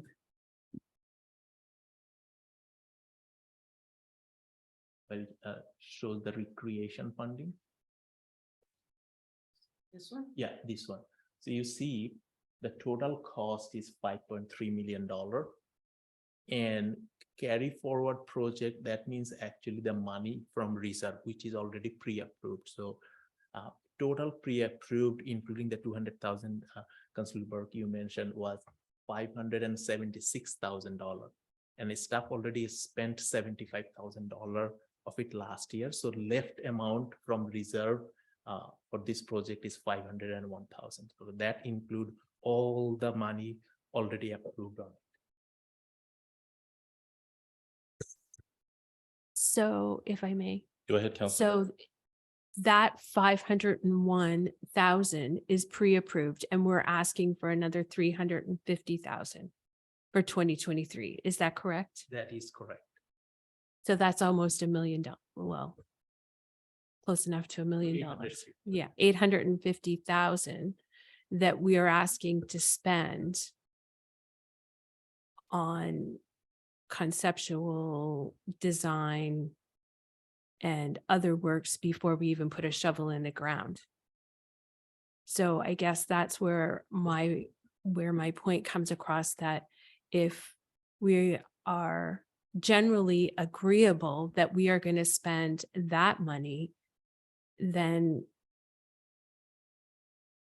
my concern is that we spend that money and we are not, and we still don't have a pool, and fundraising goes on and on. The price is going to climb, and we need to come up with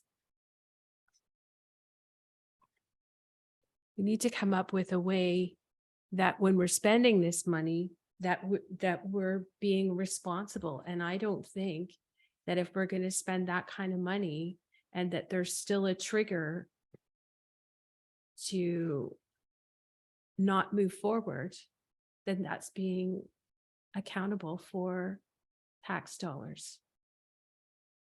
Go ahead, Farhad. Through you, Mayor Lennox, just for clarification, Councillor Burke, as if on the work plan, these are $501,000 pre-approved and allocated, not ready for spending. Okay. So as part of the work plan, a decision need to be made whether staff should go forward is spending further on this. Because that $75,000 is spent on the design and all these things, so no further expense been incurred on this. So there is a holding based on what the direction of decision we get from council. And this $350,000 ask, and that's a recommendation based on today's discussion, how we want to move forward with this. So just to clarify, if I can, staff's holding off on making any further expenditure on this project, pending council approving a funding program for the pool to proceed. It would be, as Councillor Burke has outlined, irresponsible to spend more on this project until we have a funding model in place that council has agreed upon. Is that a fair comment? I think that's a good summary. Okay, so let's open this up for more free-flowing discussion. I think the budget generally, from what I'm hearing, is getting general support. Just a minute, Councillor Burke. But the major outstanding issue remains the pool and the funding model that we find a path forward to agree upon. So Councillor Burke, go ahead. Yes, so I guess I misunderstood your original direction, because I do have other comments with regards to the budget. I thought we were just doing pool first. So generally, I'm supportive of the budget that's laid out here as well. However, I do think that some of my comments from the last meeting were taken out of context. When I talk about fleet, I'm not just talking about the 2 pickup trucks.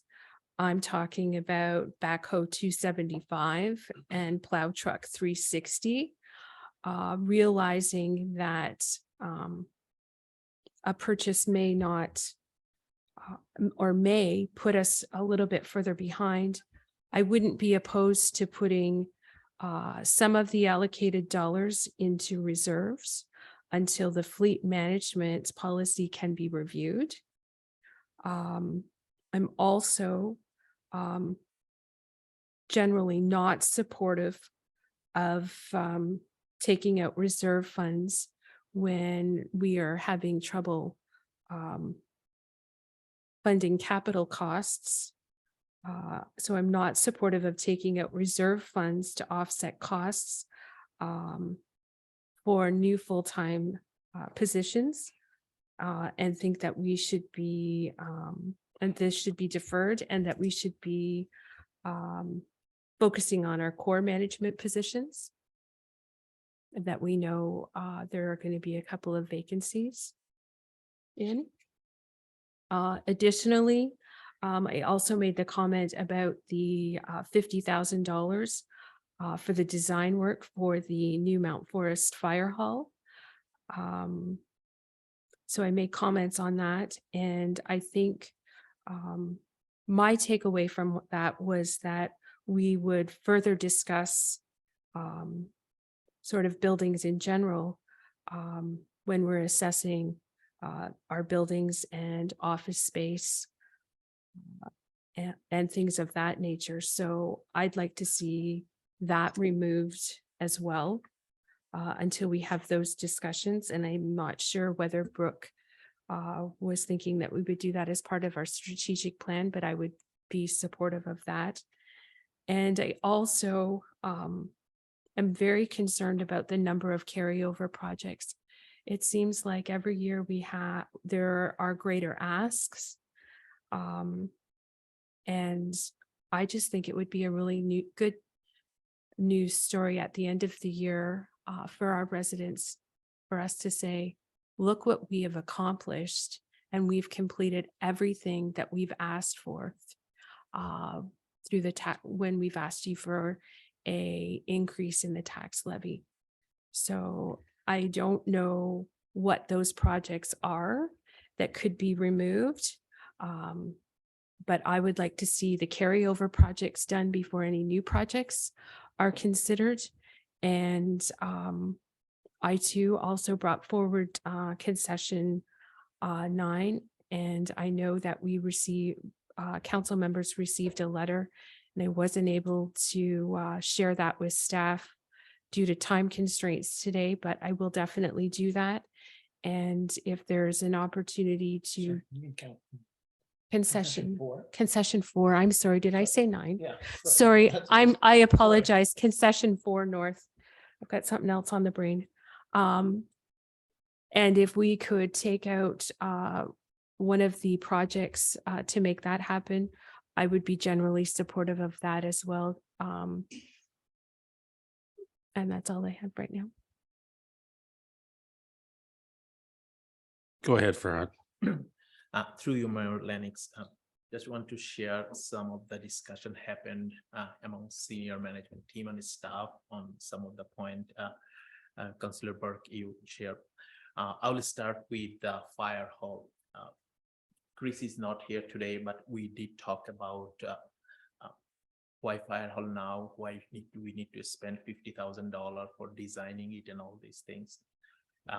Can we defer it for the next 4 years and tackle it on that frame? So we circle back on all the options, and the summary of that discussion is fire hall is an essential amenities, and designing will put us in a good position to have shovel-ready project. If there is any new funding in terms of a grant and other opportunity from senior government, we have done the preliminary work and could apply for a shovel-ready project, because a lot of these grant application comes in, they give you 60 days, 90 days to apply for shovel-ready things. And if we don't do preliminary work in terms of design and space, location, and all these things, we can't apply for those.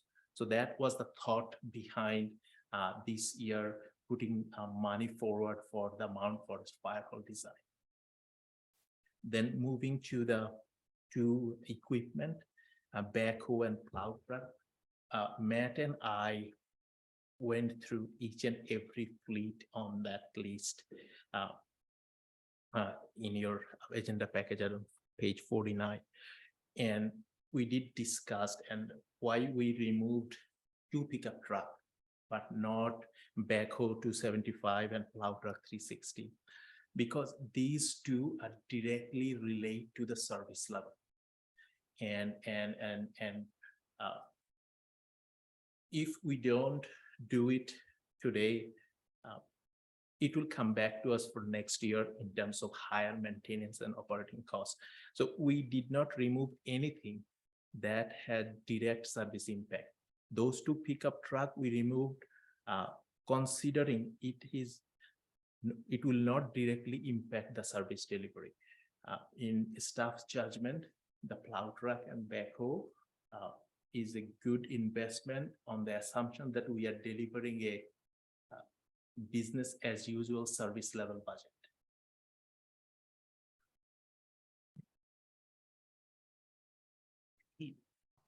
Councillor Burke. Yes, so thank you for that. And I understand the shovel-ready projects, but perhaps we should be looking at some of the projects that we either have on the go, so that they are more ready, I guess, I don't know if that's the best way to put that, but more ready for when grants come out, as opposed to starting a new project when we know that we are going to have conversations about all of our buildings and spaces at a later date. And I also still don't support the funding for backhoe 275 and 360. I read the justification sheets, and I mean, you don't want every box to be checked as high. But I just think it's important that we review that fleet management policy for those reasons. So for those reasons, I will not support that, but that's my choice. Okay, Farhad, you had some further comment? Just one additional comment about the carryover project. I understand the sentiment. The best practice what our county and many other municipality does is approve a 3-year capital project. The idea behind is when you have a 3-year worth of capital project approved in each budget on a rolling basis, you can take advantage of some of the good costing and you can secure contract with manpower and all these things.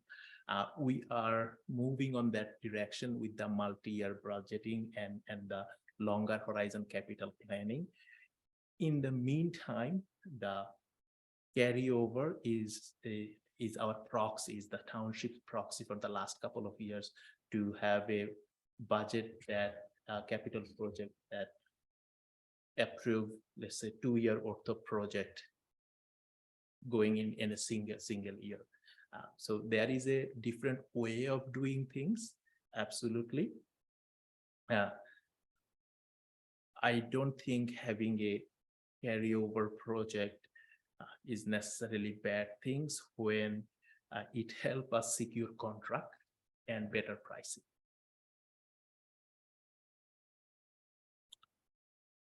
Okay. I'll open up the floor for further discussion on the budget in general or the pool. I will remind council that I through my comments, I've issued a challenge that we need to talk about how we're going to fund things, or if we're going to add things to the budget, what we're going to trade off to get them. And we have to get enough support from other members of council to make that happen. Staff have made their best recommendation based on their frontline experience and expertise. And it certainly was within our prerogative to make changes to that based on the input we feel from the community. But I think, it's great to say that we want item X or don't want item Y. We got to figure out how we're going to pay for it. And I think that's a really important step in our discussion. Farhad did mention the diagram I provided you with, and this was a tool we used at the county level for our budget process. So if we're going to change the rate of taxation, then we're going to have to change the outflow of our financial system as well. So if we're going to add more things on the capital spending side, then we either got to increase taxation, or, as an example, or we have to decrease other capital items. So my expectation is that if we want to add something to the budget, then we also has to be accompanied with something that needs to be removed from the budget or a funding option. So with that, I'll open the floor up for further discussion. Penny, did you want to go ahead? I just think I have more of a question. I'm just wondering if any capital assets can be deferred for another year, such as the fire hall or equipment. Would the influx of new residents in our new subdivisions, would the money from them help to pay for that at that time in another year or so down the road? Farhad, go ahead. Through you, Mayor Lennox, to Councillor Rankin. Yes, you are correct. We do collect development charges specific to the fire hall, and this is linked back to what we discussed for the Arthur wastewater plant too. Let's say it's gonna take us $12 million to build it now. We'll recover probably 80 to 90% of it in the next life of that project, in the next 10, 15 years. It is the cash flow timing issue. It takes quite a bit of time to get those development charges in, but we have to build first, managing the cash flow now. And if I can just add on top of that, I think part of Councillor Rankin's question, and correct me if I'm wrong, but the increased tax revenue that comes from growth, how that plays into this as well. I mean, I think in your presentation, we talked about in 2022, that was a 2.26% increased amount. So yes, that does contribute to the funding options we have. On the flip side of that, though, each additional resident or person street that comes into our community also has costs attached to it to deliver our services on a day-to-day basis. So it's not the windfall that we might hope it would be.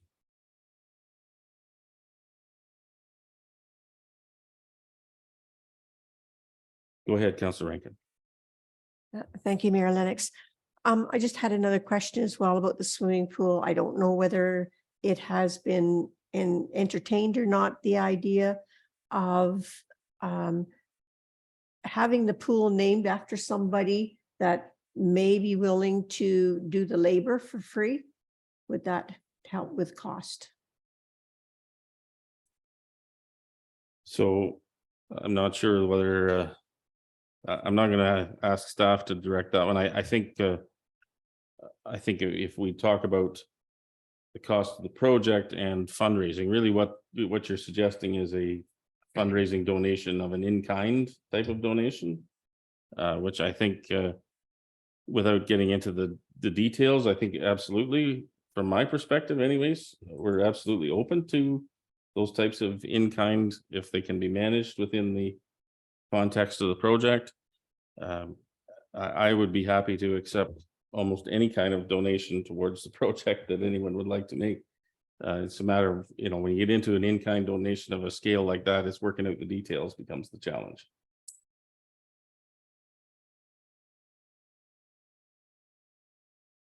Other discussion? Councillor Burke. Yeah, I have another question. I'm just kind of working through the justification sheets here. So my question is because it seems that the new fire hall design needs to be approved so that we can have it shovel ready. If there are grants out there.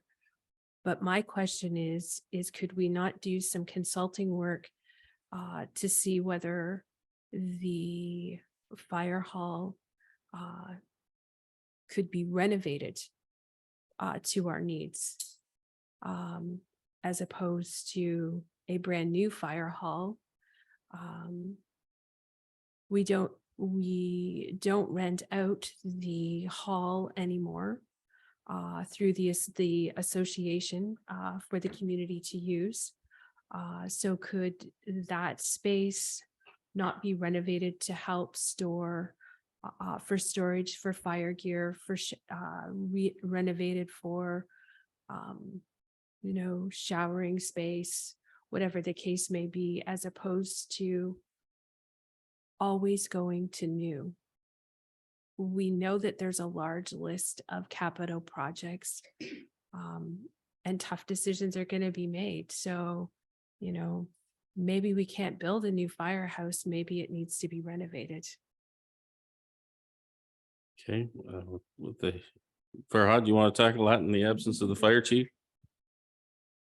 I think through you, Mayor Lennox, to Councillor Burke, I think these are excellent questions, especially repair and reuse. And we did touch up on repair and reuse in our first deliberation. So as part of the fire capital project budget, you will see there is another project on the fire service review. So that project is currently moving forward, and that will inform a lot of the discussion. Staff will definitely take your comment, and with the review and the new plan, we'll definitely see how the reuse and renovation fits into the overall plan rather than building a new one.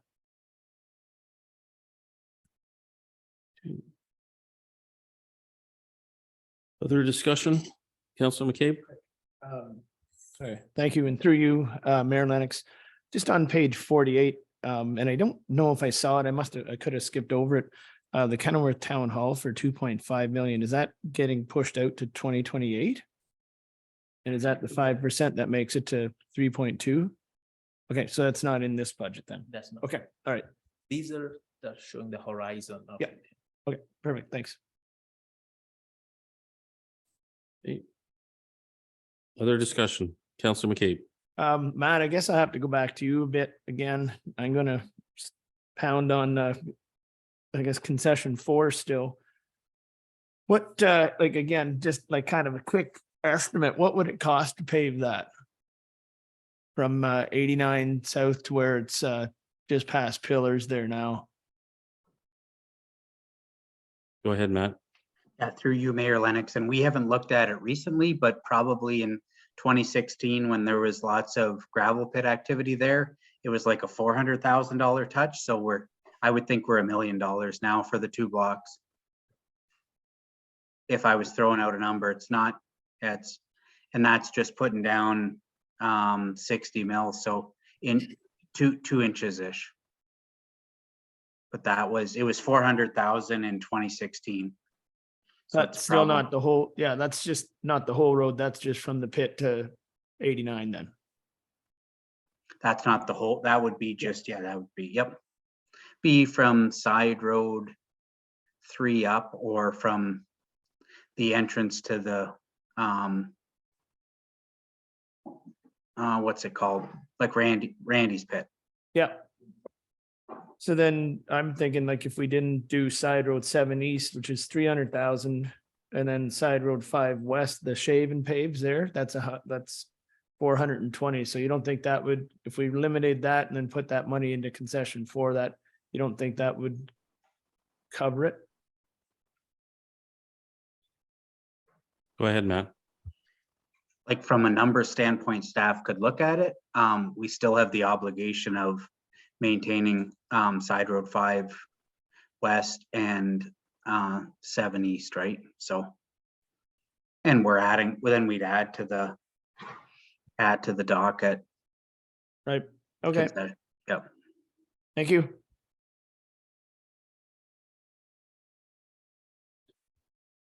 Other discussion. Councillor Burke. Yes, so again, I think that, and maybe I'm the only one that feels that the carryover projects are too great. And if I'm the only one, then I won't labor the point anymore. But I just feel that we as council and staff know that we have 2 predominant roles that are going to be needing to be filled, and one oversees the roads and environmental services, and there's a huge carryover on these projects. So even if we were to fill the position halfway through the year, I don't believe that we'll be able to get a large number of these projects done. So I would like to see the carryover projects completed before we look at any new projects. Carryover projects are just over $7 million.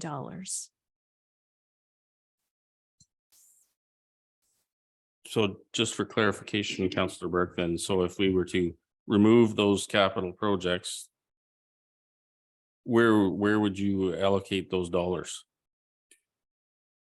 Where would I allocate the dollars? Well, for some of those dollars, I'd like to see concession 4 north paved. It's been talked about before the gravel pit opened by the group of concerned residents out there. I would consider that project a project that has had ongoing discussions and would consider that as a carryover. But some of these other projects, I know in the past, we've had sort of a rolling list with exceptions where emergency projects needed to be taken care of, such as the Cork Street project that was pre-authorized already this year. So I think that those projects that would be removed would be the top of the list for 2024. Okay, Brooke, go ahead. Thank you. Through you, Mayor Lennox. I think the discussion on the road projects and capacity is a very valid point. It's something that staff have been talking a lot about in terms of this budget. And we did discuss the potential addition of concession 4 based on the comments that were made last or at the previous meeting. What we felt was that there may be a need for a future report that looks at concession 4 specifically in terms of what the actual costs are. One of the complications is that we don't have, the estimates that you were, that you were requesting. So staff could do some more detailed work on that. But also as part of that report, I think it would be helpful to look at the status of all capital projects, especially related to roads, and bring back perhaps a revised work plan for both this year, any carry forward projects from last year that weren't complete. There's really not that many. My understanding is that there's sort of several large pieces that weren't able to be completed for a variety of reasons, but all valid. And then look at how we manage the remainder of the projects that we have for this coming year, especially in terms of staff resources and what we may be able to do to augment our project management capacity to make sure that we can actually complete the projects that we're asking for funding for.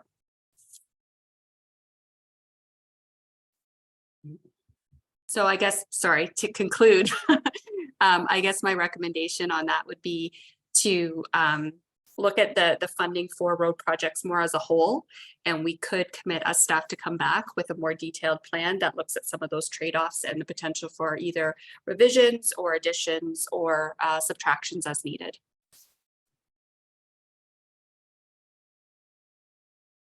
Farhad, go ahead.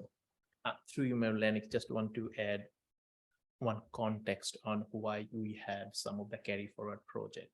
For example, on the page 49 of your agenda package, if you look at project number 38, Smith Street in Arthur, and you will see this year ask is 117,000 only, based on our success with the Connecting Link grant.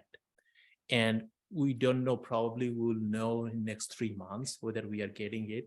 And once we get it, that it get carried forward, let's say some done this year, maybe next year carry forward. So that's why some project for very legitimate reason get into carry forward stage. Thank you for that.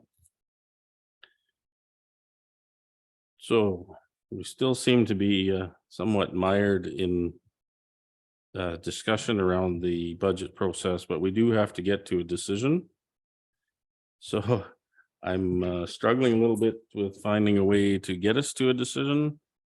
I'm wondering if we need to take individual proposals and vote on them individually to give direction to staff as to what to bring back as a budget bylaw. I would be open to council discussion on how you'd like to proceed with this. I think we need to be prepared to pass a budget at our next meeting, which means we have to give final direction to staff to get us there. So I ask, please suggest a path forward, because I'm struggling to find the path here.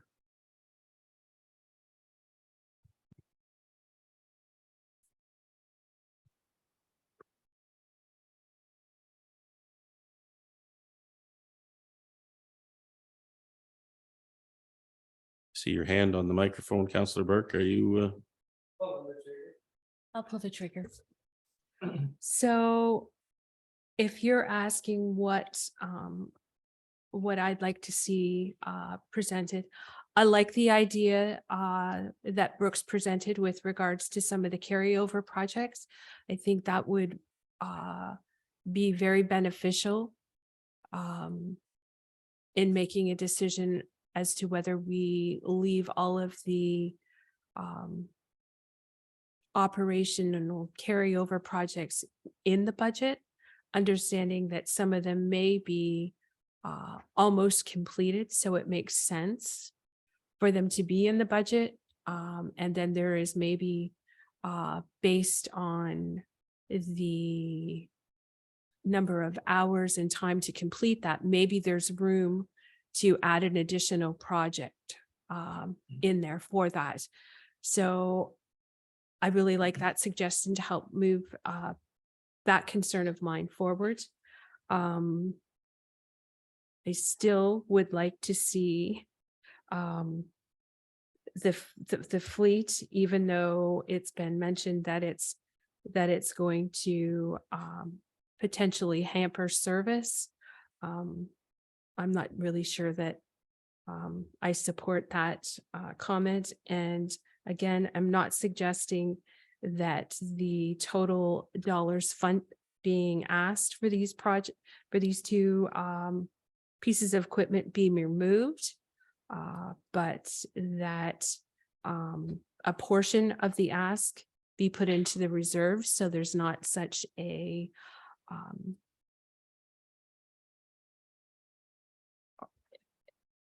larger ask or a greater ask that again, we have this conversation over in 2024, and hopefully we'll be able to, review the fleet policy just to make sure that we are on track, or if changes need to be made.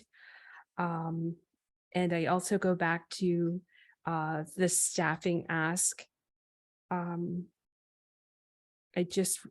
have a hard time taking reserves out to offset the costs of wages and benefits when we are struggling to meet our capital needs, and also because of the opening of positions that we have moving forward.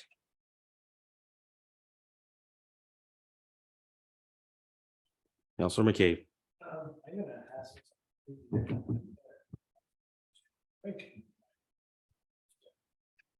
Yes.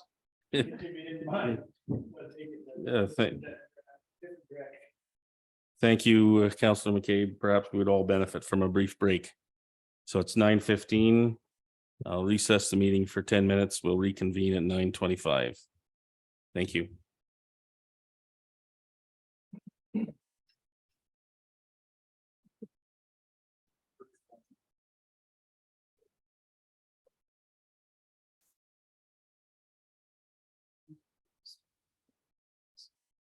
No.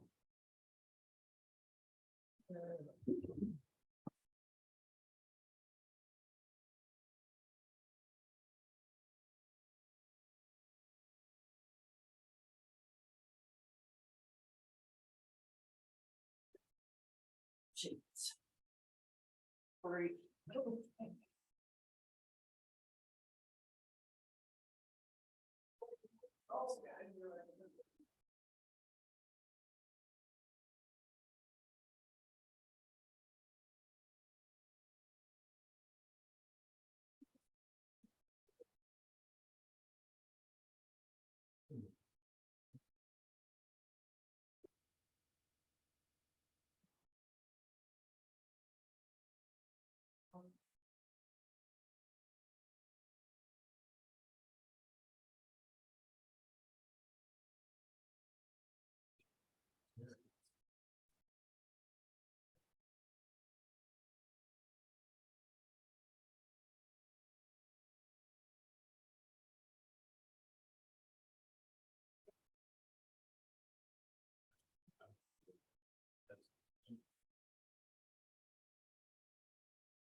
We far out a foot race to get to the washroom.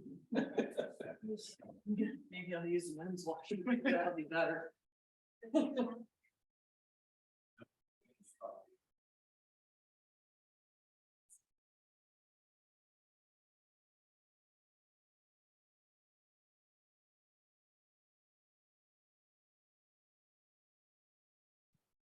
That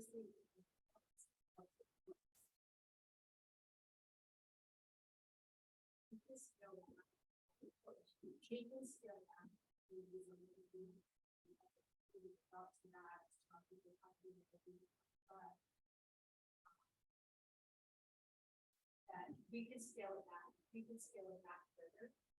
But the majority of the amenities are not even part of that.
Yeah.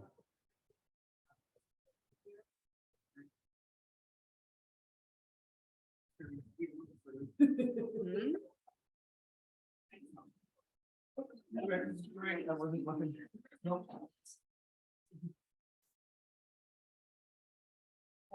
Okay. Nope, just didn't want us to get into the wrong turf. Thanks for that. Never get on that.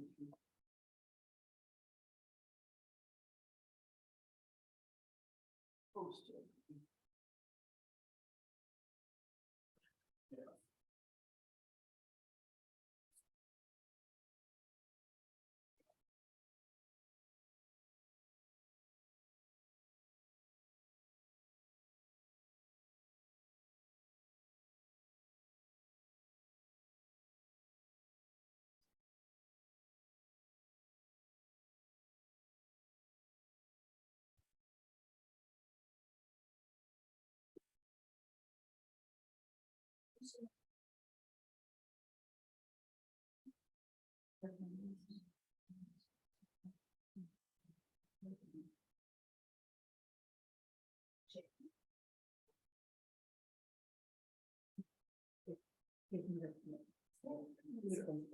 Yes.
Yeah.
Okay.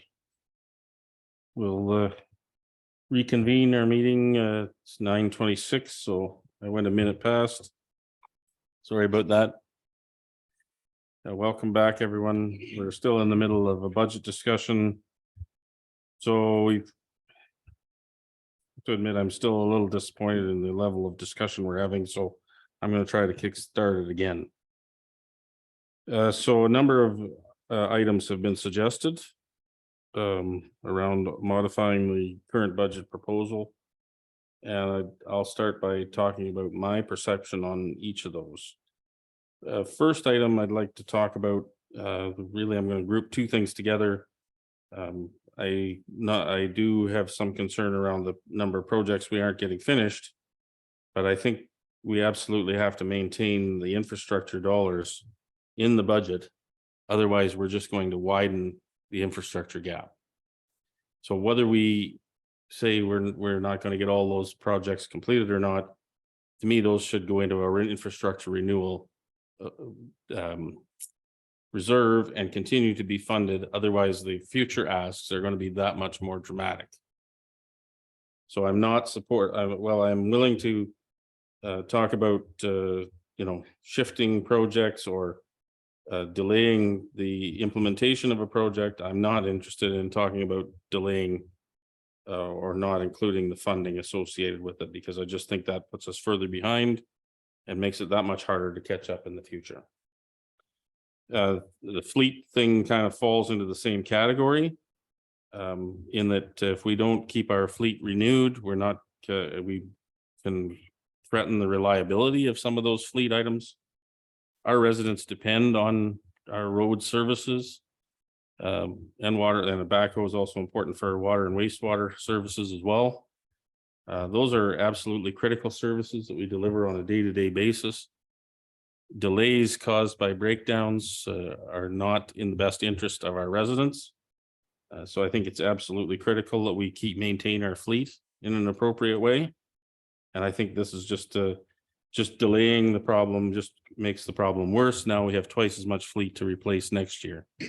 We've been allocating around $700,000 a year to fleet in order to keep the assets we have in fleet up to date.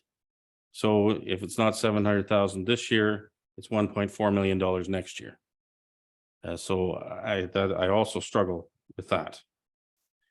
In regard to the fire hall design project, that one's not as big a deal from my perspective, but I do think that we need to be considerate of meeting the needs of our firefighters under changing regulations. The need for our firefighters to be separated from their bunker gear is a health and safety issue.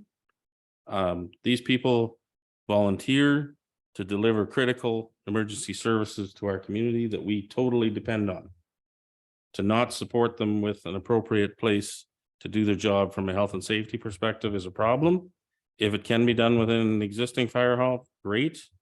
But I think to just kick that down the road is not appropriate either. Concession 4 North. Be delightful to have concession 4 North paved. But the reality is we can't afford to repave the roads and maintain the paved roads we currently have. Now we're going to add another one that we can't keep up with. I really struggle with that. I think staff have said that this is not the most important road that they maintain. I'm willing to take their word for that. So maybe we need to tackle these issues one by one and see whether there's a consensus on council, but I'm really looking to you as council members to weigh in on some of these things. If these are just items that one or two councillors are interested in pursuing, then we need to get that out in the open so that we can move on to getting a budget that staff can present for us to approve. Councillor McCabe. I'm all right with not going line by line, but I know we have in the past kind of gone through it and kind of took a straw poll. And there's not that many issues that I don't think we're that far apart. I did have one question for you, Brooke and maybe Matt, just with regards to what your Counselor Burke was talking about with the roads and stuff like that. Would the road study that is being proposed, would that take care of that or go kind of concurrently with what you're thinking? Of what you suggested, Brooke, and kind of Matt as well with this ask? So that we could finally get roads that need paved and don't read, like, I understand what you're saying, Andy or Mayor Lennox, about not having the revenue to kind of pave what we have or I guess maintain what we have. But you heard Matt today and it's that chunk of road is takes up double of the time, double of the maintenance. What gravel roads, the other gravel roads that we have in the township. So I gotta think of the offset for that, I guess, how much time we're willing to spend on it. And then I guess how much time it would cost to pave it and then maintain it after that. But with the, sorry, just to go circle back with you, Brooke, that what you had suggested to Counselor, excuse me, Burke, that would go in conjunction with the road study. Through you, Mayor Lennox, to Councillor McCabe. So what I was suggesting was a much quicker review of what we've got planned. But I think, and I can turn it over to Matt in a second. Sorry, Matt. The larger transportation study is going to look at over a much longer time frame and look at all of the roads and provide us with a really comprehensive analysis of then what we can include in future capital asks and our asset management plan. So what I'm suggesting doesn't really replace the need for that. In fact, the transportation study is a really important piece to this whole conversation going forward. Right. But this would be just a quick, more for the comfort level of council to know kind of what we can achieve this year or next year from a capacity standpoint. Sorry, Matt, go ahead. Just get together. Thank you. Go ahead, Matt. Yep, yeah, through you, Mayor Lennox. In the last couple of years, we started to do road counts in the township more diligently, and the transportation master plan study would utilize those road counts to have a better understanding of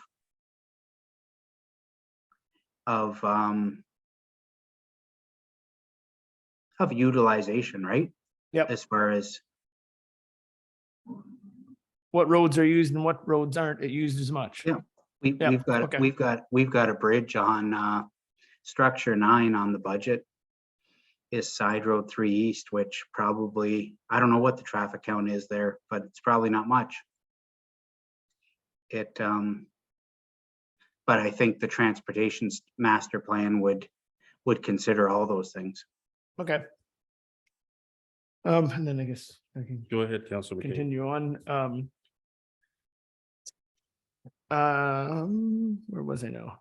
Yeah, going back to the pool. I know we just had a recreation meeting last Tuesday, and we had well, not quite a report. I guess it was a verbal report with regards to the pool in Arthur, and we need 9 staff for that to run at, I guess, as full capacity as they can get. And right now we only have 4, and they like to try and get that those positions filled right away. So I got to go back to then the pool in Mount Forest. I'm still, I think, all right with putting up 2.5 if the community, if they really want it and get behind it and be proud of a new structure to do the other 2.8. But say it's built tomorrow, just for sake of argument, we wouldn't even be able to staff it right now. Again, not offering a solution, but I guess if we had a vote on it, I couldn't, like I said earlier, I couldn't support an 8-year levy. That is, I just can't do that. But if, I mean, I don't know, would we have to pull something like that out separately, Karen? And vote on it, like if we were going to go piece by piece with this, or? I think you're gonna wanna.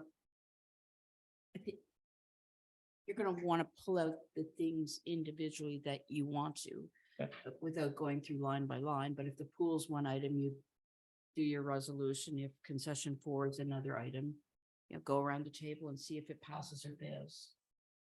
I'm up for that. Not to simplify Well- it, but we got to get through it. Yeah, I'd really like to hear from all of council on where Sure. they stand on this, and I'm looking over here to the right of me.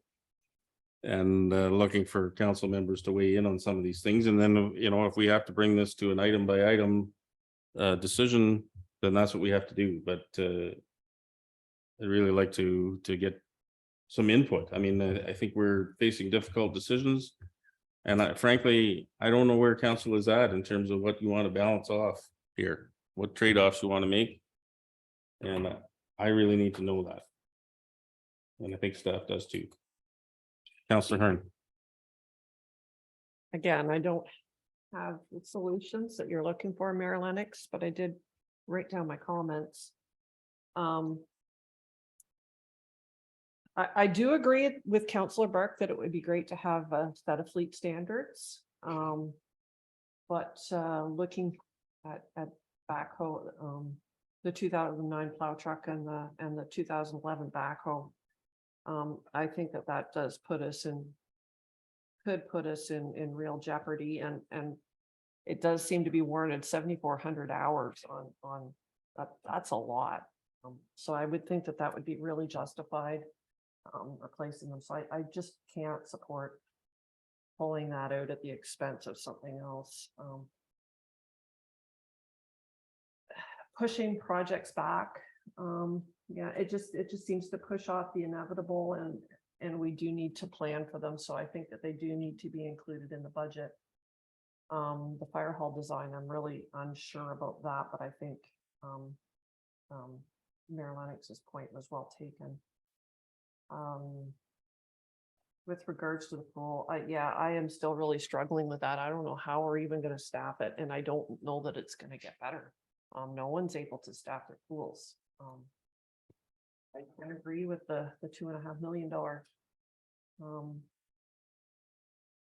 funding from fundraising, but it still leaves a huge question in my mind. How we deal with that going forward. And with regards to concession 4, yeah, I can't see how that would really, how we can even afford to do that, to be honest, but I wouldn't be opposed to looking at it, you know, in an overall context, as Brooke suggested. I think that's all my comments for now. Councillor Rankin. Thank you, Mayor Lennox. As for concession 4, I understand the residents really want it and why. However, when I was out and about last September, I was on a paved road, and I heard nothing but complaints about the speeders. I went over one more concession, and I heard about, they wanted the road paved. And I thought, well, if those people just went up to road number 1, then maybe they would have a different opinion by the time it was paved. But I can see the need to having it paved, but I'm afraid that I would have to opt for maybe deferring that one, just because of the cost. And I think we have an extremely good reputation for the service that we provide in the community for our roads and so forth. So I really wouldn't want to see our equipment fall into ill repair and not be able to provide some of that service.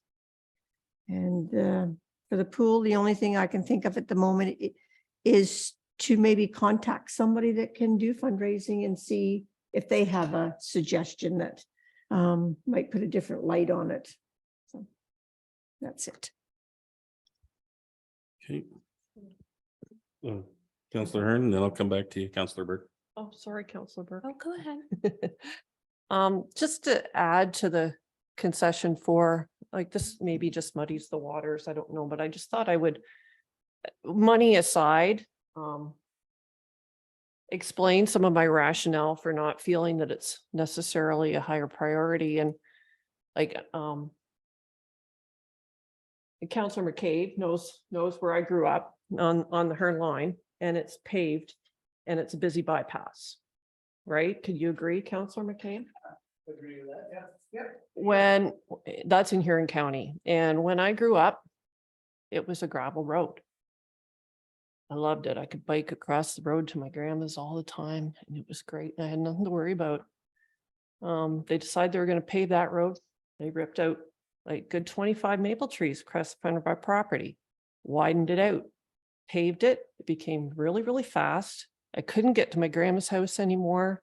And I remember waiting out at the bus one day and a scary man stopped.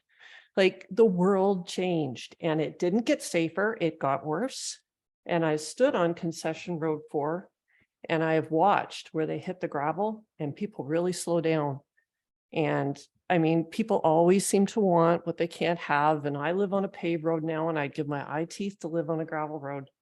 So like, I don't think that everyone there really wants one. And when they do get it paved, it might change a whole lot. And that's kind of my passion behind and my reasoning behind that is that it became very unsafe for me as a child when it went from gravel to paved. And that's does not add to the budget conversation, but that's kind of my reasoning behind that. Councillor Burke. So I just, again, go back to staffing, which, again, I guess that's just my issue. So I'm going to drop that because I don't hear that concern from anybody else. However, I'm on record not supporting that. And I want to go back to the pool. Again, I think that the fundraising ask is too large. I think that we need to look at a way that maybe we can potentially pull some money out of reserves. I don't know what reserve that is. I know there is a reserve fund under DC charges that says outdoor recreation, I think. And it's unfortunate that we haven't been putting monies aside for some of these capital projects, but maybe this is a wake-up call for us.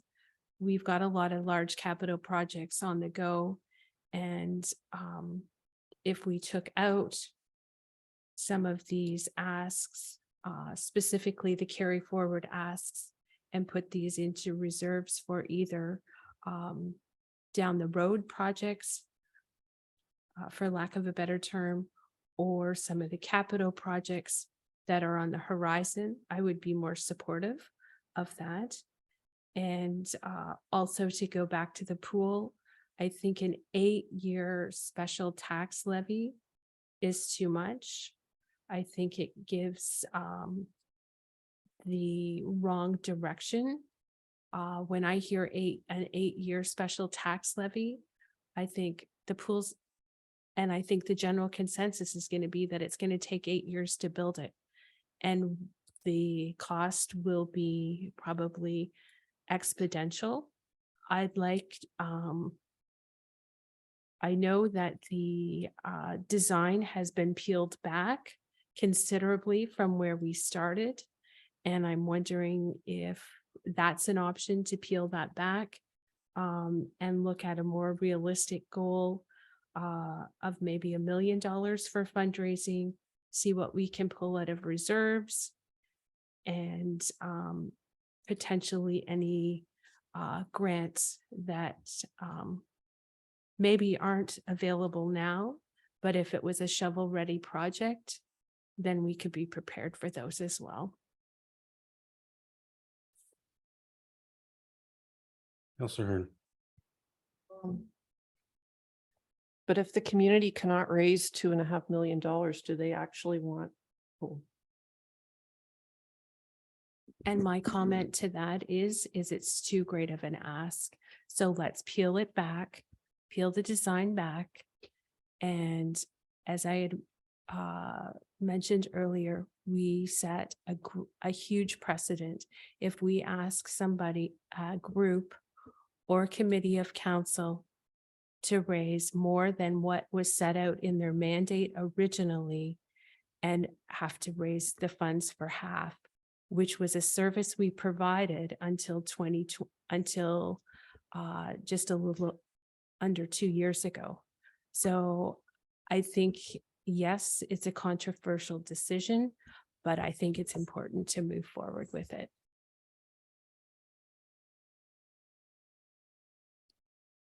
Okay. Brooke, I know you had sent me an email with, you had some thoughts about process, and I know I've probably blown up some of your initial thoughts, but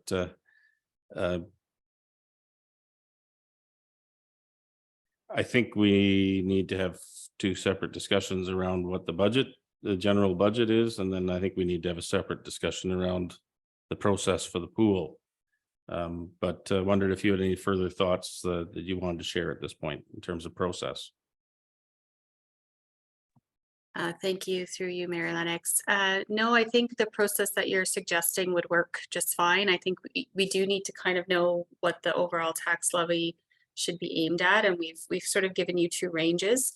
And then depending on the decisions that are made here today in terms of the specifics of those key issues that you've pulled out collectively as a council, I think what you could do is basically pull them out separately and do the vote so that you get some consensus or at least a decision on each of those items. And then basically staff can take that feedback and we can bring back a budget that reflects those decisions. Okay. Thank you. Okay, so let me just make a quick list here. So the I've been sort of keeping a list. Just tell me if this is sort of what you're wanting.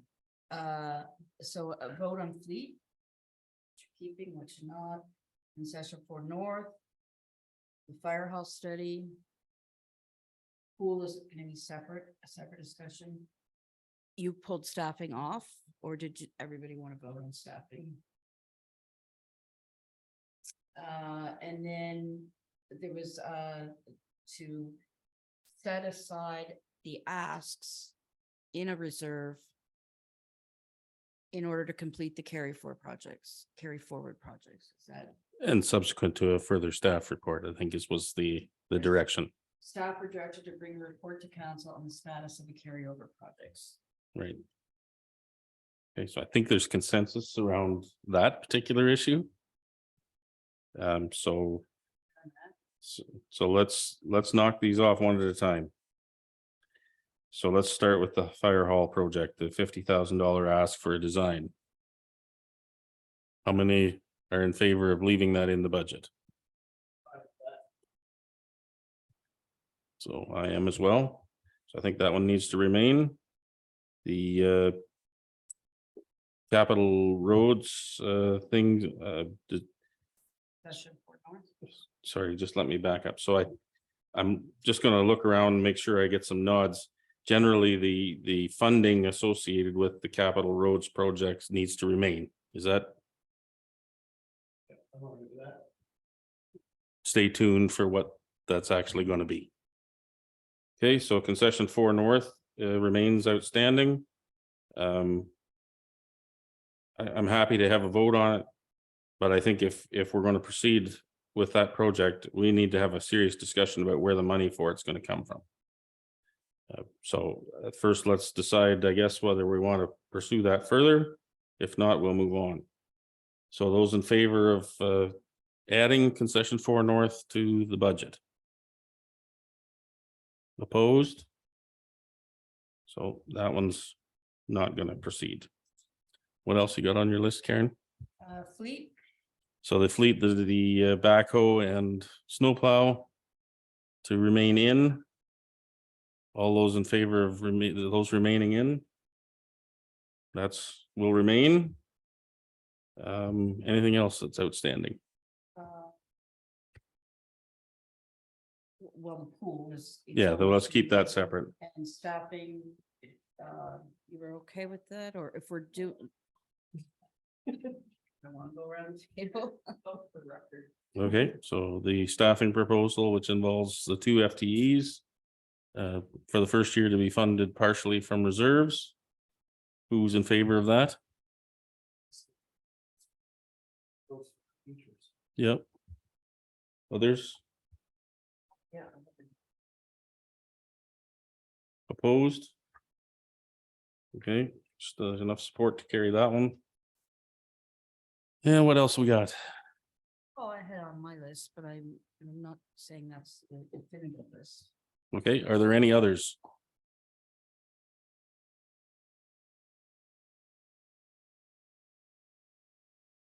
So what that results in is no change from the staff proposal.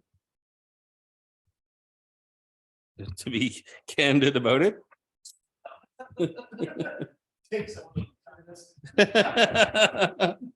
Here you go, Steve. Okay, so I think that gives us some direction that staff can move forward with. The next question then, so I think that clarifies, Farhad, if I can be clear about what the tax levy ask will be with the exclusion of the pool discussion. Yes, and that's the option one. The revised option one. Revised option one. Yes, okay, thank you. So then let's go back to the pool discussion, and you know, there's some good discussion has started around this issue, you know, about potential for scaling the project back, revisiting what may be an appropriate fundraising goal, how to proceed with this project, and thank you for that discussion, but I want to be clear that if we're going to pursue some of these options, that we're not going to be in a position today to make a decision on this, you know, go or no go. I mean, unless we have a funding plan, staff are not going to proceed any further with the project.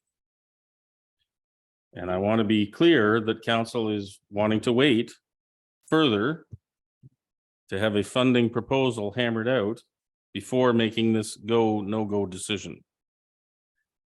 If that's not the case, then we need to hash it out right here, right now. Because we've been dithering on this project for months.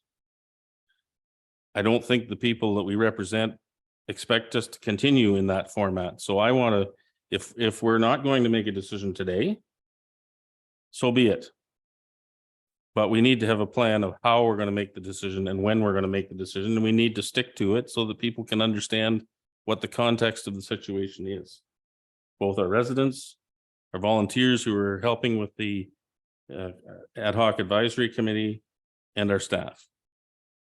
So I'm not opposed to further investigation. I know that there's you know, opportunity for that to proceed, but we do need some clear direction. Councillor McCabe. I would be, I know we pared it back once already from the original. And I know we got to move on this because we haven't done a good job as council on this one subject. I can agree with that. I don't know how much more we can scale it back, but I'd be interested to see, and it would have to be a quick turnaround to see how much more we can scale it back and still have a somewhat usable, viable pool. I don't know how long that would take to generate. I'm up for any suggestions from staff. Through you, of course, Mayor, sorry. Okay. Because then I think we can get a prudent answer. If we can pare it back and save money, still have a, you know, not, as they always say, not the Cadillac version, but something that can be used and used well and maintained easily enough and hopefully staffed. And to go back, I meant to say this earlier to you, Penny, just with the indoor suggestion, we talked about that and it was just not available to us for the money, and then the amount of maintenance that it takes is just, it's outrageous. And I mean, you just have to look at North Huron. They're closing their pool for the summer in Wingham for maintenance, and they can't staff it at the same time as well. So just, I know you had mentioned that, and we had as a previous council had a discussion about the pool being an indoor, and it was pretty taken off the table fairly quickly. So for that reason. So yeah, sorry, just to go back to if we can get it pared down and get it, that kind of a report somewhat quickly, I think, I'd like to see that, and I think, taxpayers would like to see that, and I think we can make a better, decision from there. Brooke, Through you, Mayor Lennox, I think staff can certainly take that away, but again, what is the definition of paring back? That's still appropriate and acceptable to the community. I know Matt worked on the last estimate and he may be able to respond in terms of the timeline, but my understanding is that several different concepts were already evaluated and this was sort of the paring back version. So I think if there's an upset limit again that the township wants to see an estimate fit within, like say a $4 million pool, we need to figure out what that parameter is. Otherwise, I mean, we could have a waiting pool for maybe $1 million. I don't know, but we need to understand how far we're scaling back. And then is that still acceptable to the community? I feel like we might be back in the same conversation again. So again, some definition around that, and what is the number, the magic number that council can accept. Matt, do you want to speak to the estimates that we had prepared? go ahead, Matt. Yep, yeah, through you, Mayor Lennox, and I think Brooke summarized it well as far as we've already pared back, we've already pared down. And this is kind of what we've come up with. If council has a limit of $3 million, we can go back to the architect and see if they can produce something that's appropriate for $3 million, but they're not, I have no reason to believe they're being extravagant. And we've already pared down from what we were talking about a year ago. So, but certainly if council can come to terms with kind of what they think they'd like, then we can put that to the architect, and it could be a go or no go at the architect, right? Like you're either going to be able to build a facility that is appropriate for 2023 or 2024, or you're not. But I have no reason to believe that what's been put forward is extravagant or anything. It's a pared down version from what option 3 was, which is what we decided in June of 2022. And just to add an additional piece of context to this discussion, I was having a conversation with a resident about this project, and they drew my attention to a pool project in the city of Windsor that is either being contemplated right now or was just recently contemplated. And it was a $3 million pool, which is what drew my attention to it. But it was for the pool only. That didn't include a building to go with it, because they were reconstructing a new pool on the old location. And they were also looking forward to having to replace the building in the future. And guess what? $2 million was their rough estimate. So I don't, if we believe that there's room to pare this back to a more manageable number, by all means, let's attack it. But I'm just not, my level of confidence around that is a bit on the low side. Farhad. Through you, Mayor Lennox, just to echo what Brooke and Matt already discussed, want to highlight one of the comment Henry Ford made is you can have any color of the Model T you want, but it will be black. So for us to go back and pare down design, I think it will be helpful for the staff to direct, okay, we're willing to spend $4 million and go back to the drawing table and figure out what the best value we can deliver within that $4 million. Because as Matt mentioned, we already went through multiple iterations of design, and every time you go for design, that add cost as well, and it need to be at this point a little bit more specific. $5.3 million is too high. What is the acceptable amount? Then we can go back to architect designing that. So council, we need to hash this out to get us some direction here.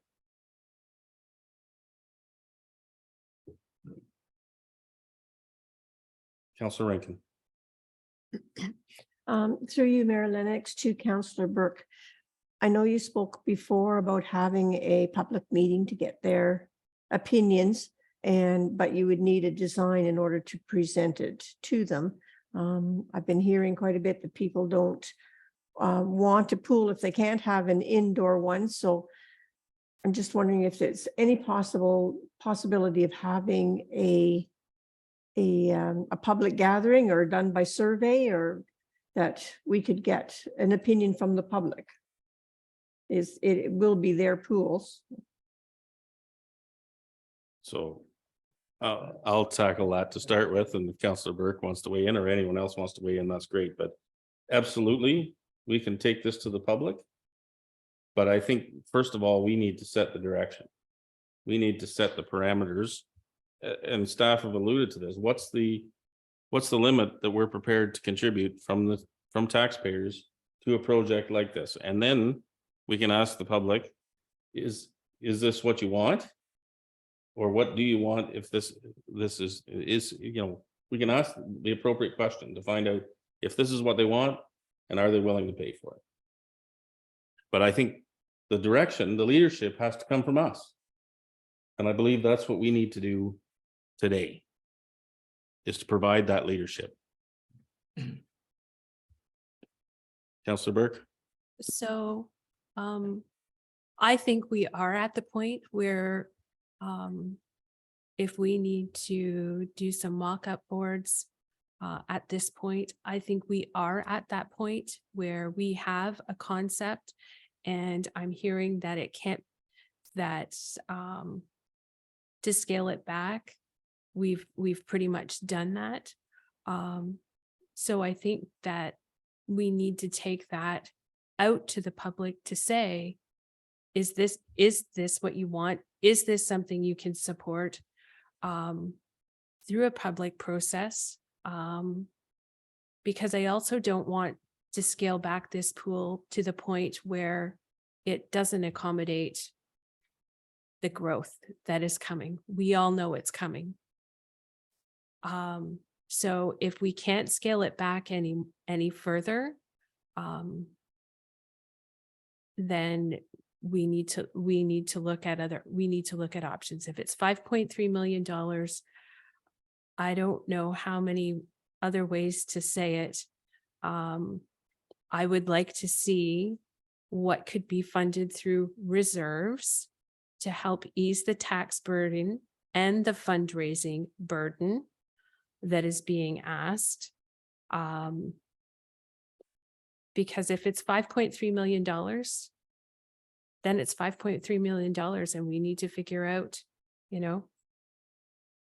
is the burden too great for the ask of the fundraising committee? And my other question to that is the dollars that are generated, if it's $5.2 million, do the naming rights and any grants, is that a portion of the fundraising, or is that a portion of the taxpayer's burden? Councillor McCabe, I saw you, but I'm going to go to Brooke first. Through you, Mayor Lennox, to Councillor Burke. The way we were envisioning it is that the township upset limit would be the tax supported limit. And again, the tax levy, what we've suggested is only raising about $350,000. So there needs to be a larger financing strategy for the township portion.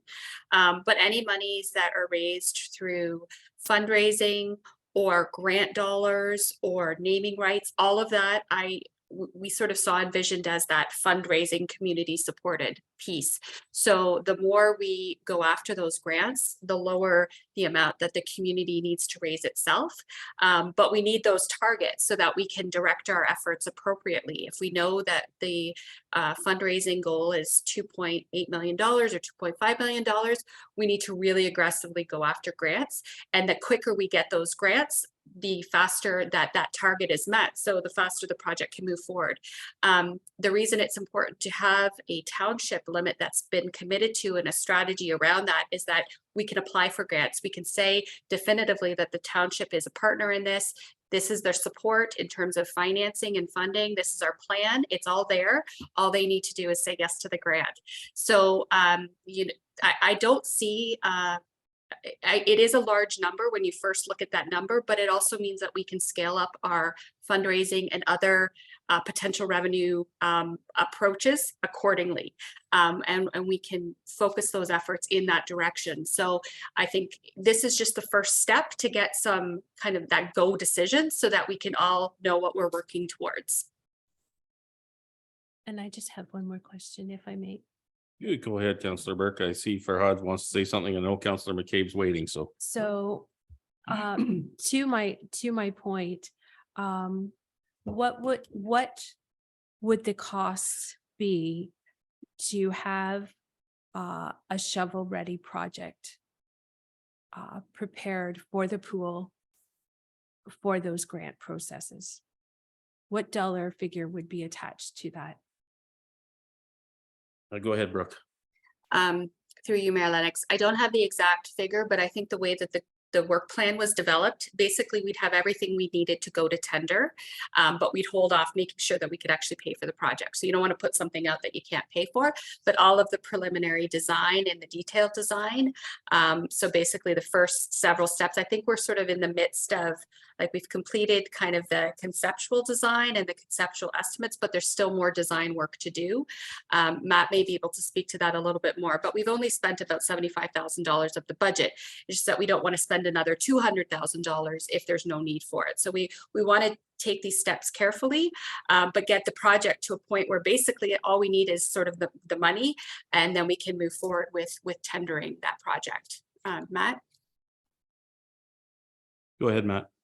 Yep, yeah, through you, Mayor Lennox. I would say Brooke summarized it very well as far as we've got very good schematic designs at this point, but the next phase would be developing some detailed designs. But the detailed design process is going to be $200,000, and we haven't went through that process yet, but we've got. Yeah, we've invested some money. So I think even if we were applying for a grant as a township, we'd be in good shape because we'd be able to demonstrate that we're interested in it, right? $750,000 or $75,000, sorry, interested in it. Okay, thanks, Matt. Farhad, did you have something you wanted to add? To you, Mayor Lennox, I was thinking of just elaborating what Brooke just explained. In terms of $2.8 million fundraising, it included all the grant. For example, Southgate contributed $200,000 towards the pool. That will reduce the fundraising amount. And we got some provincial grant that will reduce the fundraising amount. So that's what Brooke meant. Any grant or any other contribution we receive from other municipality, that will be part of the fundraising, not tax dollar. Councillor McCabe. I'm actually good. Pretty much every question's been answered, so it was good, worth the wait. I might add, there's a difference between the 2.8 million for the fundraising and then what the ad hoc is fundraising for as well, though. That's got to be laid out straight too. Because you guys, the ad hoc committee is for amenities and add-ons, and this is just the 5.3 million is for the build of it, and that's just it. And then what you guys are fundraising for are the sunshades and the rock walls and stuff like that. And I don't, can grants go towards that? Because I thought it would have to go towards the capital costs. I mean, I don't want to jump in front of staff on this, but I think the discussion at this point is focused on how do we cover the major capital costs, because talking about amenities, there really isn't a whole lot of point until we have a path to fund the overall capital cost. I think, you know, I think, and I'm one voice on this council. But I think to fund $5.3 million from taxes is a non-starter. So we have to find some other way to fund a portion at least of that capital cost. And that may mean working with our existing partner on fundraising. It may mean reconfiguring our fundraising effort. It may mean a variety of things. But I think that we really need to remain focused today on what is council prepared to commit, funded from taxation, to see this project completion. Because we can't really make these other decisions until we have a basis to move forward on. And further to that, if we are prepared to make a commitment in terms of what we're prepared to fund from tax dollars, then we need to start collecting what that money is, or we're not going to have the money when we're ready to build the project. And we need to be straightforward and honest with taxpayers that you're going to have to pay more because this is such a large project. As unpleasant as that is, I don't see any alternative.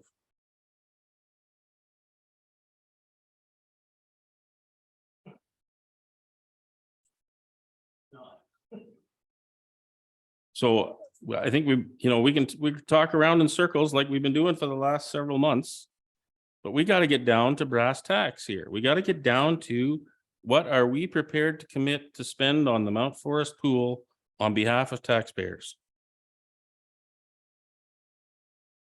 to see this project to completion. And then once we set that, we better start preparing to collect it.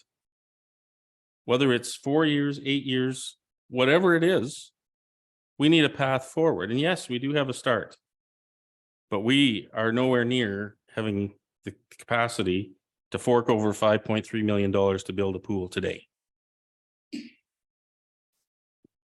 So I want to know where I'm prepared to go ahead with 2.8 funded by taxpayers.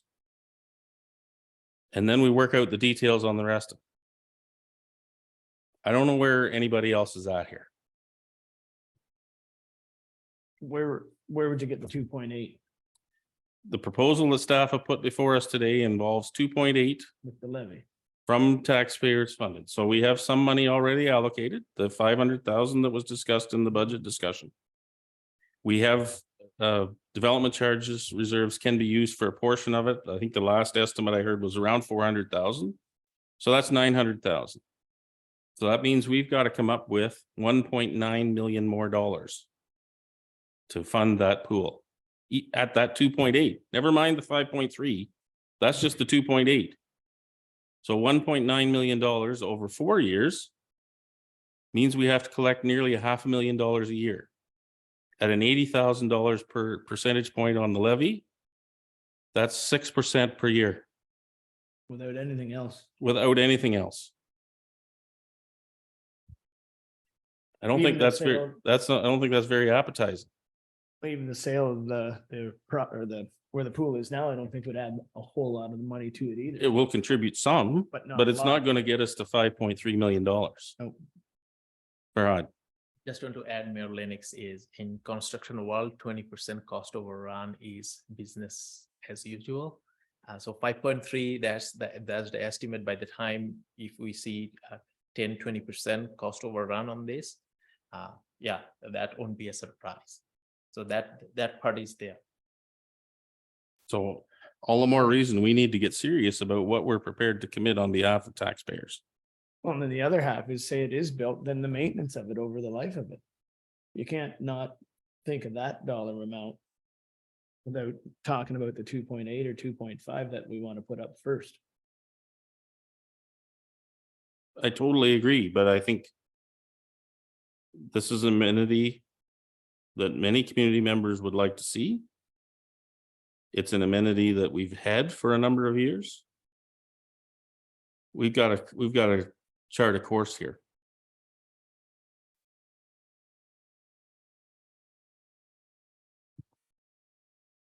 I said earlier, not to talk about it. No, go ahead, Councillor McCabe. I could. With some difficulty, I think, defend 2.5 million. I think the proposal is 2.8, but with a 2.5 fundraising. Yeah, I would Element. flip that. Sorry, you want to flip it? I would flip it.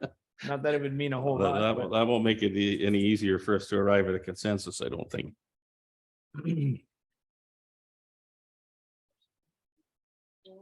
Yeah, I guess we'll have to. Councillor Hearn. Yeah, sorry. Yeah, I'd just like to put it to a vote. I would like to vote for option 3. Like, can I just motion that? Motion that we vote on that? Absolutely. Do we have a seconder for that motion? Councillor Rankin? Any discussion, further discussion on that? Can we just review what? is? Absolutely. I think it was page, what page was that, Farhad? Sorry. That is on page 13, I guess, on the budget. 13? Yes. 13.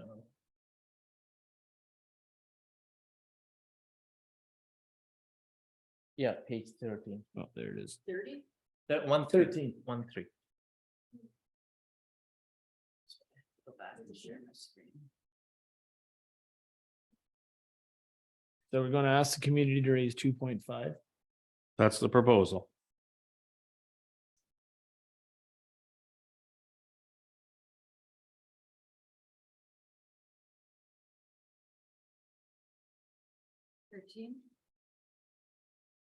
Yep. Yeah.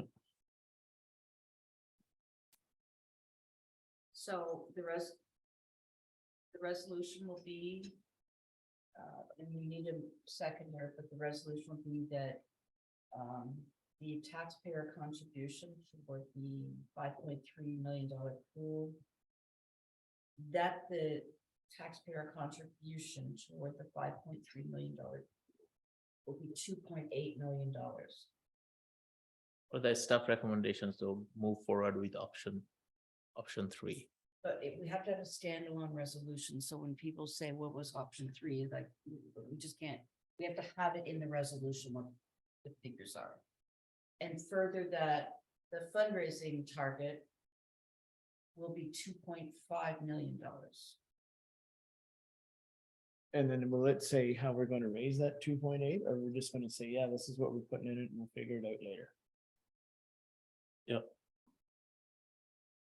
But I think we should have a separate motion on whether we start collecting towards that this year in this year's budget, because it needs to be included if we're going to proceed with that. So do you want that, this one? Let's deal with the option 3 first, then we'll talk about the way to raise the money. Again, the taxpayer contribution, the $5.3 million pool will be $2.8 million, and further that the fundraising target will be $2.5 million. And that was moved by Councillor Hearn and seconded by Councillor Rankin, assuming you're still agreeable to that. Okay, discussion on the motion on the floor.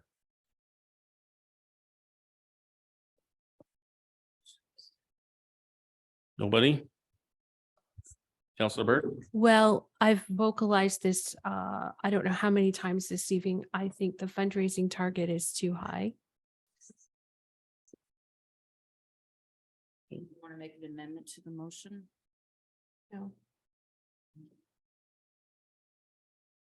Any further discussion? So just for one, throw a wrench, not a big wrench, but say, okay, so we say it passes. And the fundraising falls flat. Where are we then? No pool? I don't know that we can make that decision tonight. Oh, we got to think about it then. Agreed. Farhad? Through you, Mayor Lennox, this option comes with also an appendix on the detailed report.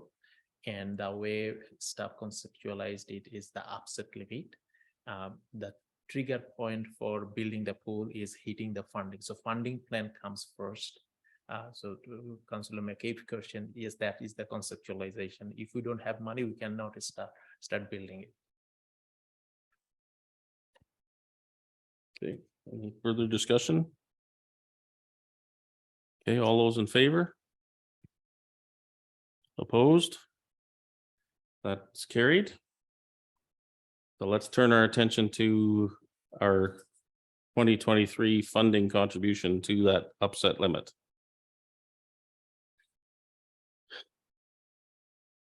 What appetite do we have to start collecting that? I heard Councillor McCabe say 8 years is, I think he means too long. But anything shorter means a much bigger hit, like we're talking about a 4% hit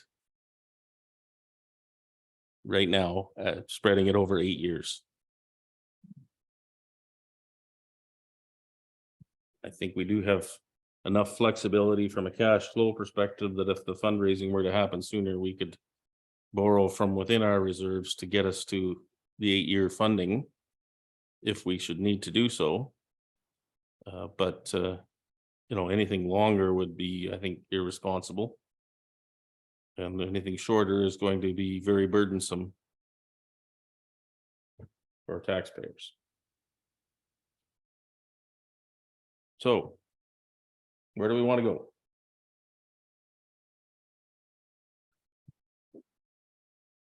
I am personally prepared to accept staff's recommendation for an 8-year commitment. If the direction of this project changes in the near term, that money could be earmarked to go to other recreation projects if this should change direction. I have a question. Go ahead, Councillor Burke. So on that note, if the target is reached before the 8 years, can we just not stop collecting the special tax levy? I mean, that's what's going to happen after the 8th year. So why would we continue to collect if the target's already been met prior to? The fundraising target or our target? The taxpayer supported target? Well, there's a great possibility that if we get a grant, wouldn't we ask for more than what the fundraising target was to reach? Wouldn't we ask for as much as we could possibly get? And then we could remove the special tax levy? Absolutely. That's just my question. Personally, I don't think we need to do this as a special tax levy. I think if we were prepared to do it, we just add it to the taxes and drive on, because adding a special tax levy, all that's going to do is create more administrative burden.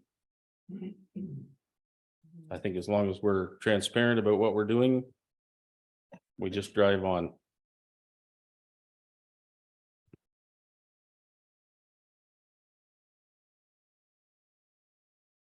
Be happy to entertain any motion to move this discussion forward.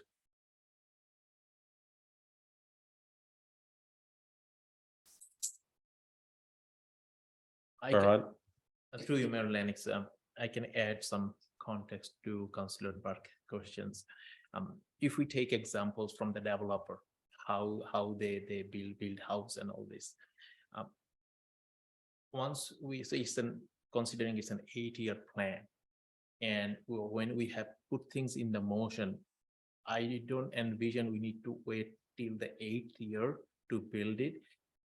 Based on how things goes, it will give us a reasonable assurance of where we will be landing, and based on that, I think township is in a position to arrange some type of bridge funding in between. So for example, out of the 8 year, we can build the pool halfway through on the fourth year, seeing that the tax levy is coming through, we have great success halfway through on our fundraising and all those things. Those are mechanics staff can work out. And the other thing is, in terms of Councillor Burke's questions on if we get a big chunk of grant, or do we want to reduce the taxpayer contribution? For sure, yes, but think about if we have 10-20% cost overrun, where that gonna come from? So, and it is very normal. I haven't seen any construction project which haven't have cost overrun. So that's why those few parts will evolve as we are at least halfway through our journey into building that spoke.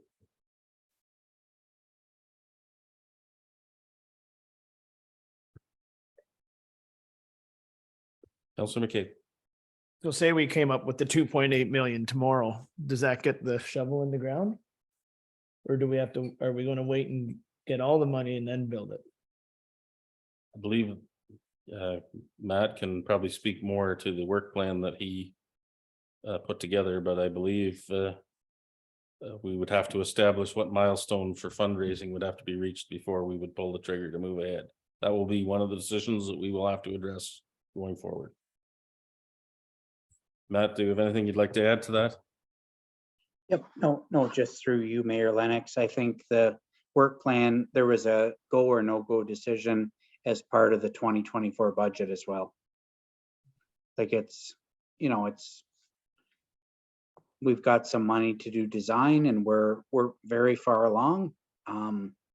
But we still got to get down to the details too.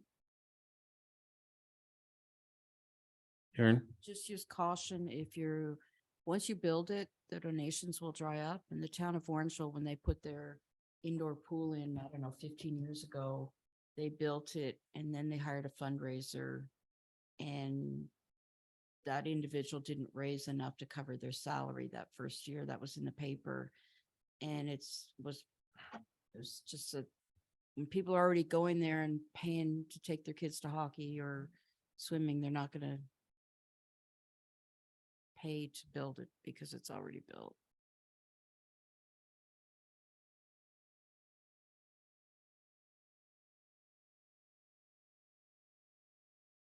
So we have a staff recommendation that we can use as a starting point. Does anybody wish to move that we proceed on that recommendation?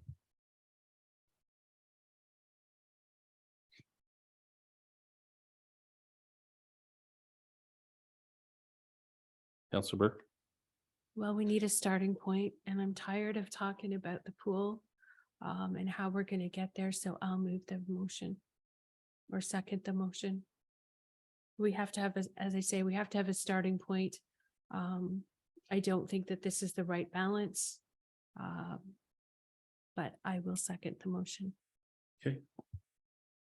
Well, I don't think we have a mover yet, so. Oh, we don't have a mover? Oh, I'm sorry. Can you just reiterate what's the direction?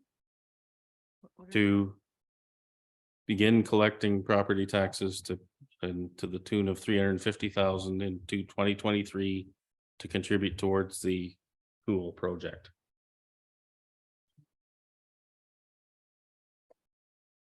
So are you prepared to move that then, Councillor Burke? I guess so. Okay, do we have a seconder? Councillor Rankin? Discussion? Just want to make sure that we might not have to go to the. Sorry. So we might not have to take the full 8 years, which is what is on the table right now. Or are we talking about, like you said, ripping it off, paying for it all at once, the 2.8 and going? We don't have the resources to pay for 2.8 and go. We need to collect more money to be able to pay for it, or we have to defer other projects. We have to say that the pool is more important than project X, and we're going to take the money from there. I don't get the sense that council wants to do that. If I'm wrong, please say so. So the only alternative we have is to collect this money from taxation. And while I don't support a special levy because of the administrative burden, I am prepared to make the commitment to add the 4% to the taxes this year, which will carry through to the next 8 years.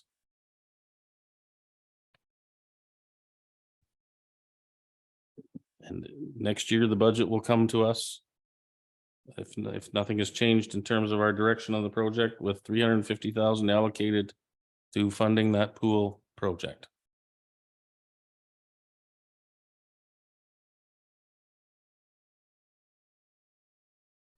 Do we have a seconder? Oh, we had one, sorry, my apologies. Thank you.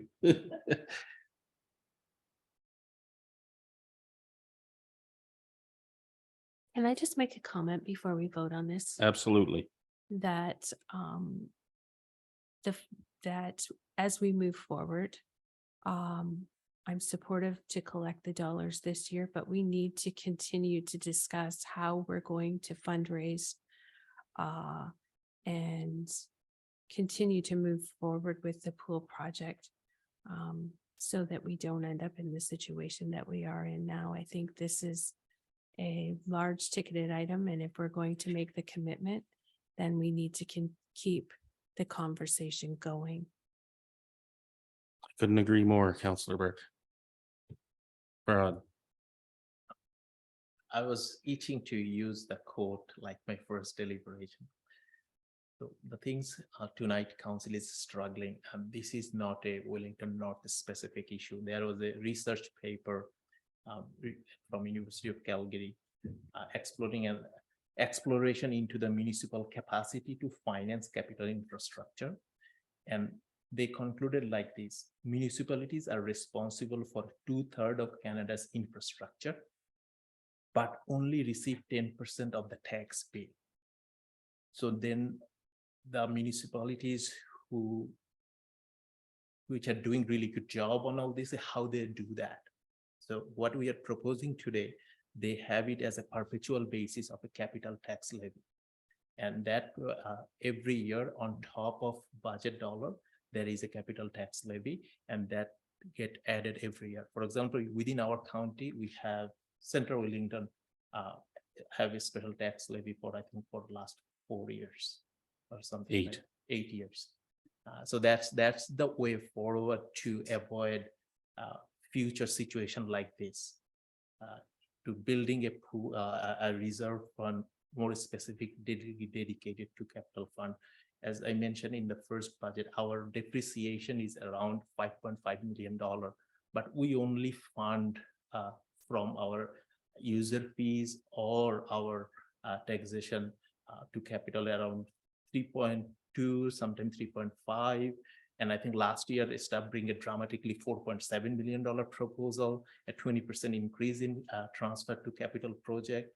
So those, and that was had to be scaled back. So way forward for this township is we are moving ahead with the full next phase of the asset management plan and taking that horizon and putting together a special tax levy for let's say next 20 or 30 years. That's our asset management plan, put it forward, and that will give a better sense where we are, and as we only collect 10% of the tax, a bigger articulation need to be on the senior government, on the province, and a lot of the work being done. That's why we have double of the OCF. Maybe we need to be doubled again, and there are some planning going on there. So that advocacy part, I think, from the staff taking forward is how can we come for a not only a pool reserve but overall capital levy perspective. So that will be the one of the key deliverable in, I would say, next 2 years. Thanks, Farhad. You're not helping my Tums consumption with this. I think that needs to be a discussion for another night, but I do appreciate the context. Brooke, did you have something further? Through you, Mayor Lennox, I just wanted to provide some clarity. I think this has been a great discussion, and in terms of next steps, what I would see staff going away and doing is twofold. First is the financing plan for the township's contribution. So looking at all the options, looking at what's been decided, if an amount is decided tonight, and then that way we can, if we need to make any revisions or adjustments, we can do that. We can also look at what some of the factors that might be that would change those things, and what the timing of those decisions would be.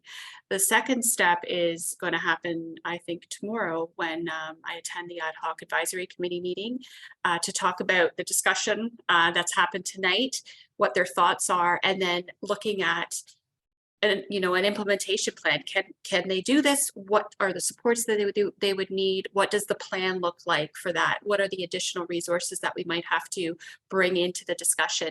And then work with them to develop that implementation plan that council can look at and say, yep, this sounds good.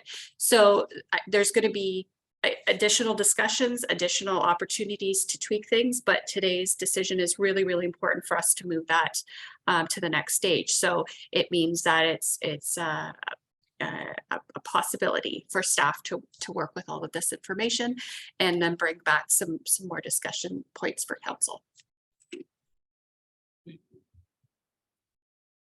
Any further discussion on the, Penny, go ahead. I just had a question. If we go ahead and approve this motion tonight, and we do have a public engagement on the outcome, and they decide they don't want it, what is going to happen to this motion? You're referring to the dollars that we would collect for this purpose? It would be up to council to decide how to use those dollars. I think we have lots of need that we could employ it elsewhere, but again, that would be up to us to decide with staff support, of course. Okay. Further discussion. So the motion on the floor is to collect the $350,000 contribution towards the pool project from taxation in 2023. We'll move her in a seconder. Commencing in 2023. All those in favor? Opposed? That's carried. For opposed? No. In favor? Okay, well, that carried. So we'll proceed with that. And then the only remaining outstanding question is, do we want to use this, do it through a special levy, or do we just include it in the general levy? Personally, I recommend just carrying on with adding it to the general levy, but I will.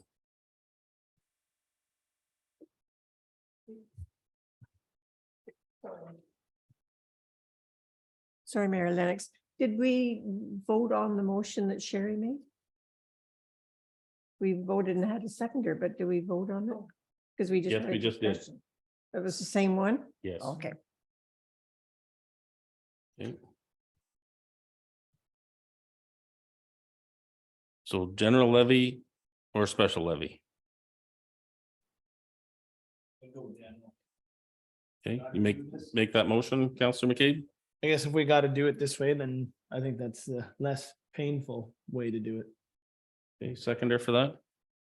Councillor Hearn? Any discussion on that? All those in favor? That's carried. Thank you. So I think that gives us pretty clear directions for preparation of a budget bylaw to come back to our next council meeting. Correct, Farhad?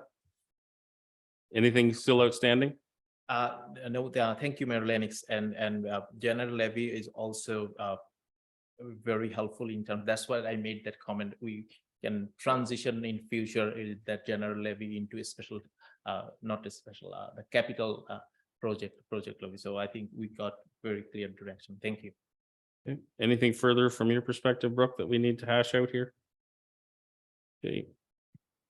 Thank you, everyone, for your patience and perseverance. This has been a challenging discussion, and I look forward to continuing the discussion. Okay, let's go back to our agenda. So next up, we have adoption of the minutes of council and public meeting. This is the special council meeting of March 6th, the regular meeting of March 6th, and the public meeting of March 6th. Recommendation reads that the minutes of the special meeting of council, regular meeting of council, and public meeting held on March 6, 2023 be adopted as circulated. Could I get a mover and a seconder, please? Moved by Councillor Burke, seconded by Councillor McCabe. Any question on those minutes? All those in favor? That's carried. Thank you. Don't believe we have any business arising from previous meetings to deal with tonight, so we're on to items for consideration. So, Councillor McCabe. For A, I'd like to pull 4A, the healthcare recruitment. Okay.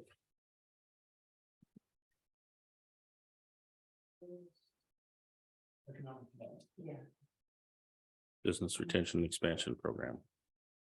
Others council would like to pull out? Councillor Rankin.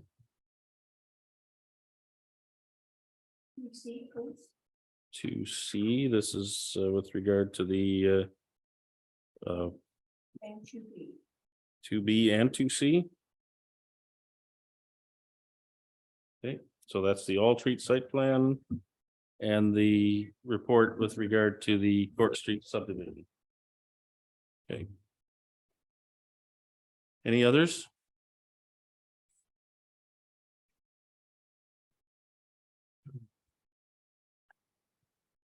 Yes. Councillor Burke. I'd like to pull out 7A.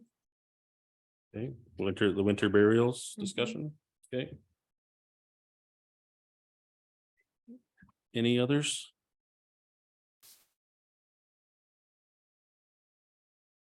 Okay, I'll just recap. So far, we have pulled out for further discussion 2B, 2C,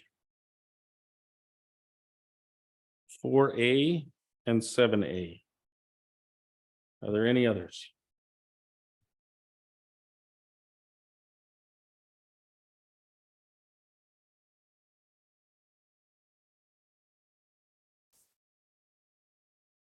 Not seeing anybody, so let's deal with all the others.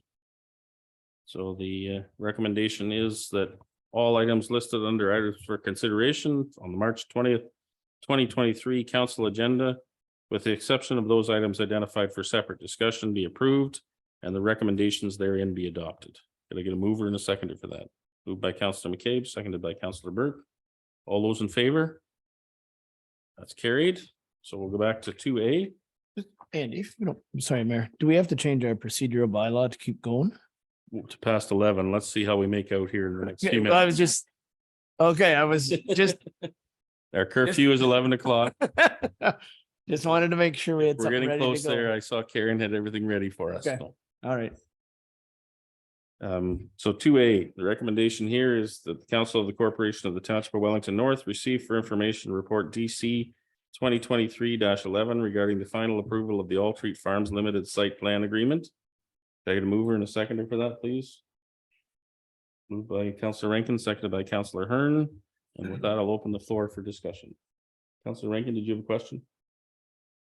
Thank you, Mayor Lennox. I was just wondering with the expansion, would that create any more problems with odor for the community?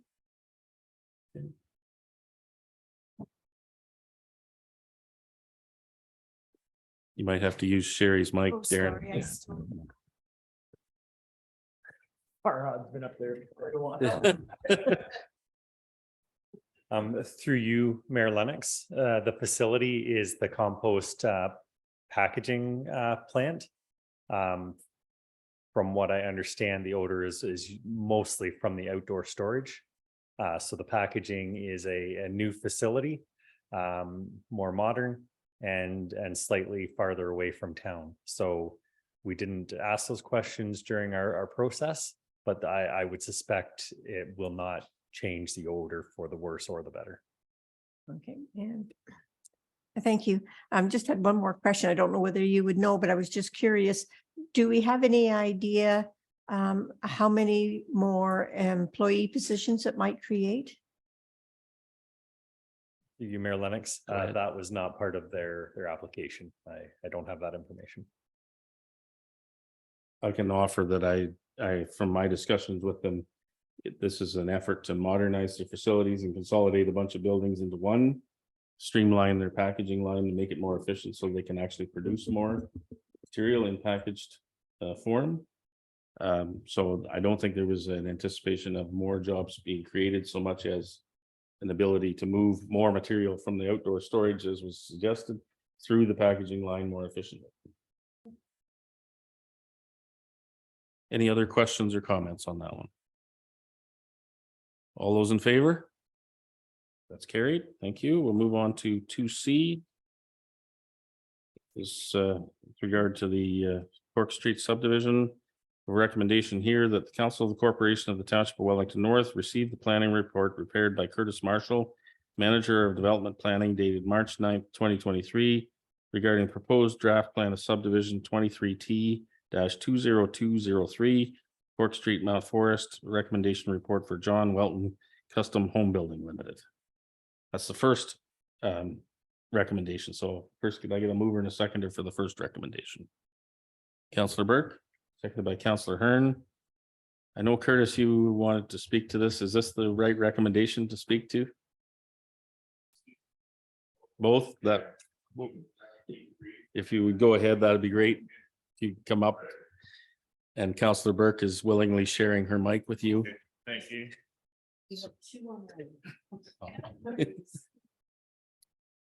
Yeah, thank you for having me.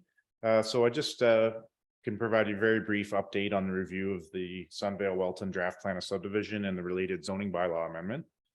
Council is likely familiar that the subject property is located in Mount Forest at the rear of the sports complex, and it's on the west side of Cork Street. The property is currently vacant and is approximately 9.7 hectares, which is about 24 acres in size. So the subdivision and zoning bylaw amendments were initially filed in the fall of 2020, and a public meeting was held in January of 2021.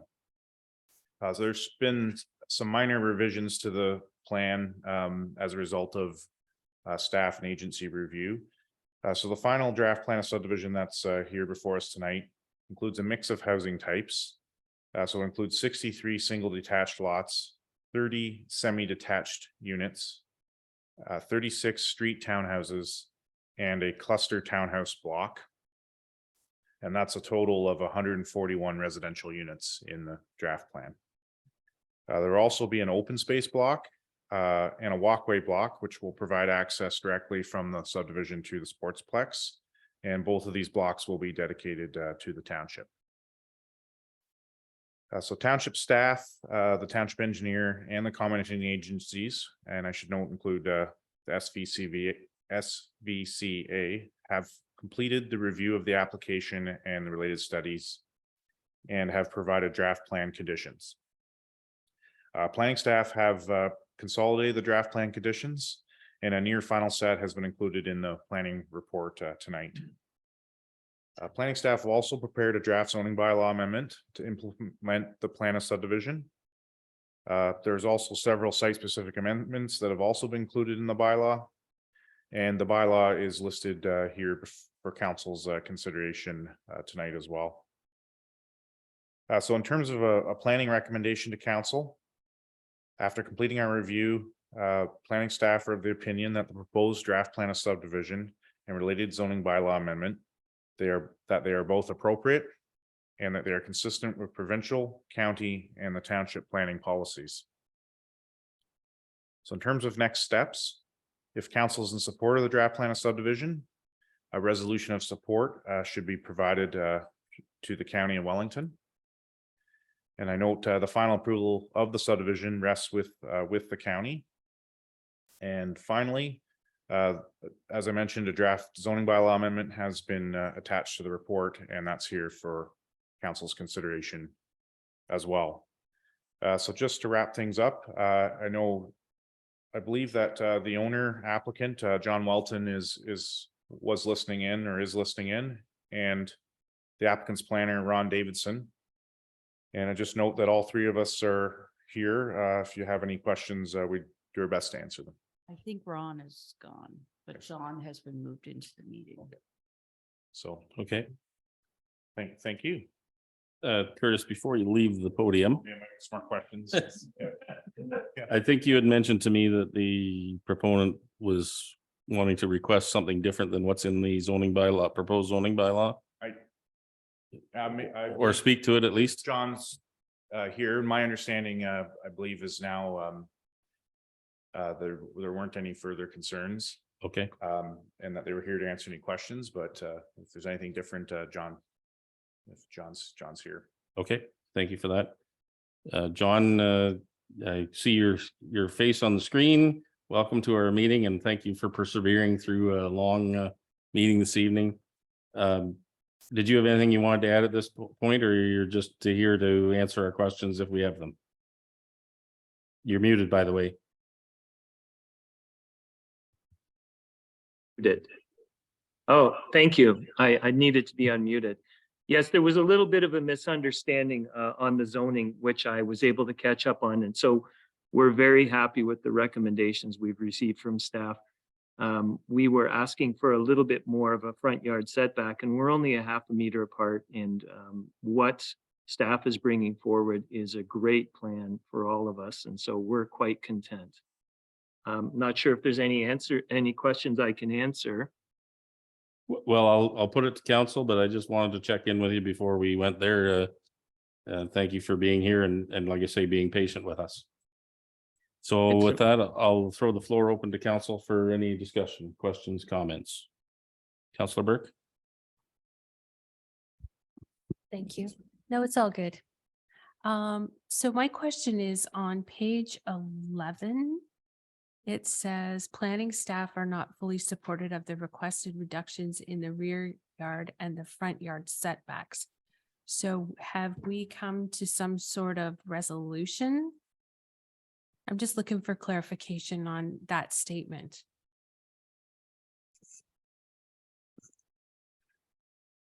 Through you, Mayor Lennox, to Councillor Burke. So that comment is in reference to the initial request from the applicant. So they had requested a rear yard reduction for the single detached dwellings and for the townhouse dwellings. So in the bylaw prepared tonight, it includes, I'll call it a compromise on the reduction of the rear yards for townhouse dwellings. And that's a similar reduction to what we supported for Cache and Arthur. It's actually the same. However, the bylaw does not include any reduction for the single detached. So they would have the bylaw proposes the current standard in the zoning bylaw. Any further questions, comments? Councillor Rankin. Through you, Mayor Lennox, it isn't about the lots that I had a question, but I was wondering about the sidewalk. I noticed that they're preparing to put a sidewalk. So that would be up the west side of Cork Street up until Princess. And then we already had a proposal earlier for putting a sidewalk from Princess to Waterloo. And I believe that was on the east side where they have houses there. So you have a sidewalk going up west on part of it, east on the rest.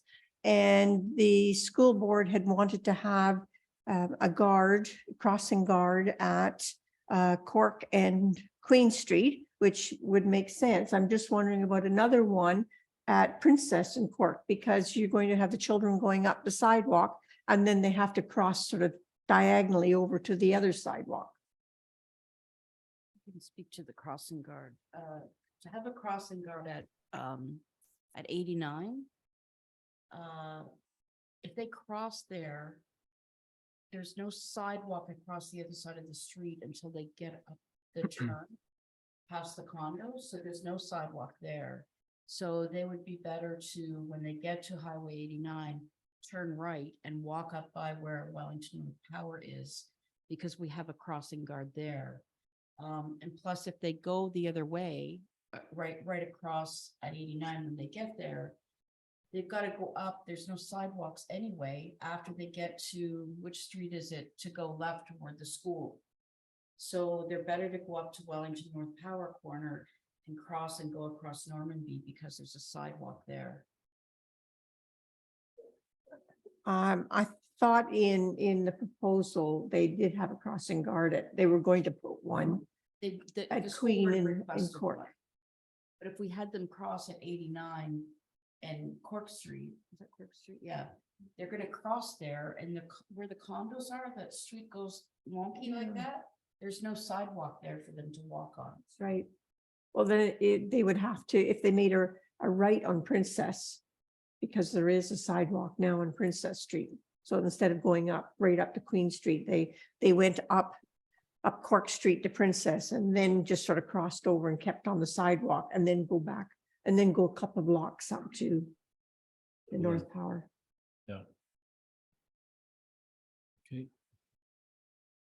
Any further questions or comments at this point? Okay, all those in favor? That's carried. Thank you. Now we have a second recommendation here that we need to deal with, but we're getting close to 11 o'clock, so I think maybe it's time to pull the trigger on exceeding our curfew, just in case we happen to run over. So we have a draft motion here that the March 20th, 2023 regular meeting of council of the Corporation of the Township of Wellington North be extended past the 4-hour curfew as set out in section 23.1 of bylaw number 111-21, being the procedure bylaw for governing the calling, place, and proceedings of meetings of council and its committees. Could I get a mover and a seconder for that? Moved by Councillor McCabe, seconded by Councillor Burke. All those in favor? That's carried. Thank you. So we'll come back to the second recommendation on this report, and that is that the council of the Corporation of the Township of Wellington North support the proposed draft plan of subdivision and related conditions of draft plan approval for 23T-20203 Cork Street, Mount Forest, John Welton Custom Home Building Limited. Can I get a mover and a seconder for that, please? Moved by Councillor Hearn, seconded by Councillor Burke. Any discussion on that recommendation? All those in favor? That's carried. Thank you. Move on to 4A. This is the Business Retention and Expansion Program. We have a recommendation here that the Council of the Corporation of the Township of Wellington North receive report EDO 2023-008, being a report on the Business Retention and Expansion Program. And further, that council supports the programs outlined below, along with the recommended utilization of funding from the 2023 BR&E Implementation Fund. Includes the Mount Forest and Area Health Professional Recruitment, up to $10,000, Mayor's Roundtable up to $5,000, and Lions Blacksmith Shop Restoration Project, $10,000. Can I get a mover and a seconder for that, please? Moved by Councillor McCabe, seconded by Councillor Rankin, and we'll open the floor for just discussion. Go ahead, Councillor McCabe. Thank you, and through you, Mayor Lennox. Susan and Allison and I had a really good chat. Chat or conversation about upping our funding to the recruitment board from 10 grand to 15,000. And the reason for that was, I don't know if you guys had seen the video that they did for Minto and Mapleton, but that cost has gone up and it's a fantastic video. And with the price of everything going up, thought it was prudent to up this to 15 grand, an additional 5 grand. And this is just a huge instrumental part, not just in Mount Forest at our local big hospital, but in all of the township as well. And I think 5 grand to support this, an additional 5 grand to support this would go a long way. But having said all that, I'm not sure if this is in our budget anymore for 5 grand, or if we can, I would like to up it to 15 grand. Okay. Dale, go ahead. Yeah, thank you, Mayor Lennox, through you. So the recommendation, Councillor McCabe, would actually be that we take 10,000 out of the BR&E implementation fund, and that we take 5,000 out of the grants and donations fund. So we would be suggesting the full 15,000. The concern is, and we'll be bringing all the grants and donations to council for the second council meeting in April. There's $40,000 in that budget. Council's probably going to get requests that are going to vastly exceed the 40,000. So that was why we thought it was prudent to take 10 out of the BR&E implementation fund if council were supportive of that. Okay, great. Thank you, Dale. Any other questions or comments? Okay, all those in favor? That's carried. Thank you. Move on to 7A. This is with regard to the winter burials. We have a recommendation here that the Council of the Corporation of the Township of Wellington North receive report CLK 2023-11 winter burials Mount Forest Cemetery, and further that council not approve winter burials in the Mount Forest Cemetery. Could I get a mover and a seconder for that, please? Moved by Councillor Burke, seconded by Councillor McCabe, and we'll open the floor for discussion. Councillor Burke. So I brought this forward, and I can appreciate the comments and the amount of work that it takes to conduct a winter burial. However, I'm just wondering if there isn't a way that we can continue to support winter burials, based on some of the comments that are in the package from the England Funeral Home, and maybe increase the costs or come up with some type of policy where, you know, if God forbid we get 6 feet of snow, that it's not possible to do that. And maybe increase the costs. I see there's some examples here, and some of them seem to be fairly steep. But I think we need to be able to cover those costs to do that. So I bring it forward because I'm not supportive of the motion, I guess. And hoping that we can have a little bit of discussion through council as to whether we support the recommendation or we don't. Other questions, comments? Karen, go ahead. So you had mentioned if we can't continue to do winter burials, we have never done winter burials. And to do winter burials would be a service enhancement. We just don't have the staff. We can charge them whatever we want, but we don't have any increased resources to do it. And to pull our plow operators off roads, and it would also mean the roads would need to be in the cemetery semi-cleared all of the time, because you can't leave them for, 2 weeks and then expect to get through the ice and the snow.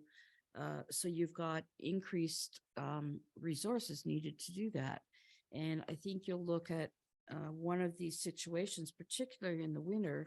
The guys go out at 4 o'clock in the morning, and they're usually done then by noon. The funerals would generally take place after lunch, so these guys would be working all on overtime.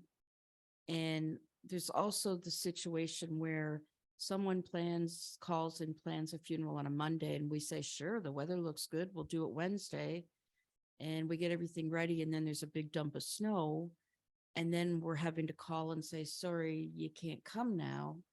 And we've raised expectations. It just, and the two municipalities, the Shelburne and Grey Highlands, Southgate still advertises that they're doing them in their fees and charges bylaw, but they don't anymore. And Minto and Shelburne are very specific that they will do it, but only based on staffing and the availability to permit, in a safe place. So who's going to make that call? And I think that there'll be a lot of very disappointed people, because yesterday we had a burial, and then 2 days from now we can't have a burial because we got guys on holidays, or, again, it's a service level enhancement, and it's not something we've ever offered. So just to clarify then, so if we haven't been doing it, what triggered the need to bring this report forward? The funeral home, England Funeral Home, sent an email request in. Okay. It's in the first paragraph. They advise many families have expressed their wish that the interment takes place shortly following the death, give them closure, and they've shared with us how difficult it is for them to reopen the wound in the spring. Other surrounding communities are able to facilitate winter burials, and we hope Wellington North will consider offering the same. And again, Shelburne and Grey Highlands, Maple and Minto do as well, but Shelburne and Grey Highlands are pretty expensive. Okay, thank you, just for that clarification. Any further questions or comments? Call the motion then. All those in favor? Opposed? That's carried. I think that brings us to the end of our items for consideration, so we'll move into community group meeting program report. Anybody still have any energy to contribute anything to this one? Oh, sorry. Any notice of motion this evening?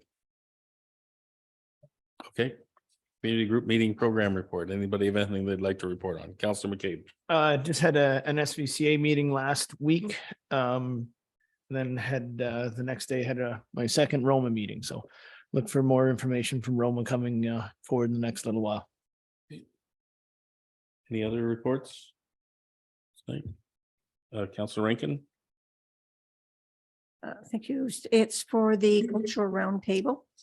Let's find my paper. One was the cultural roundtable will be having a table or a booth at the volunteer and welcome ceremony in April, and we have, sorry, got this, I had the paper. Okay, and we are having a joint meeting with cultural roundtables with Minto and Hanover in May. And there is an ad going to be in the paper once a month now for cultural arts and heritage in the community news. Great. That's it. Thank you. Thanks for that. Any other reports tonight? Okay, not seeing any, so we'll move on to bylaws. Just have the one bylaw to deal with tonight, and that is one in regard to the subdivision, Cork Street subdivision.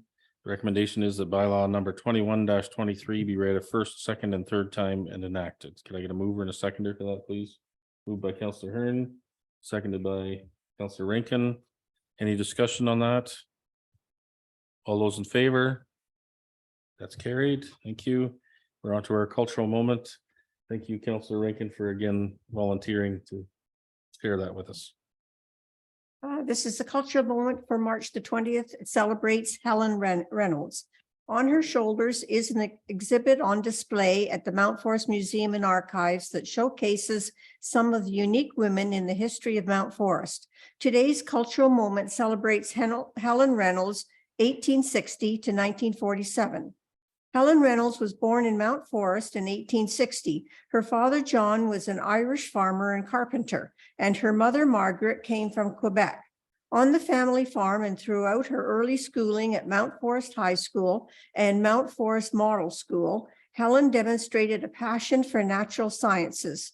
Even with the intellectual and emotional drive to pursue medicine, Helen's choice to do so was both brave and remarkable for the time.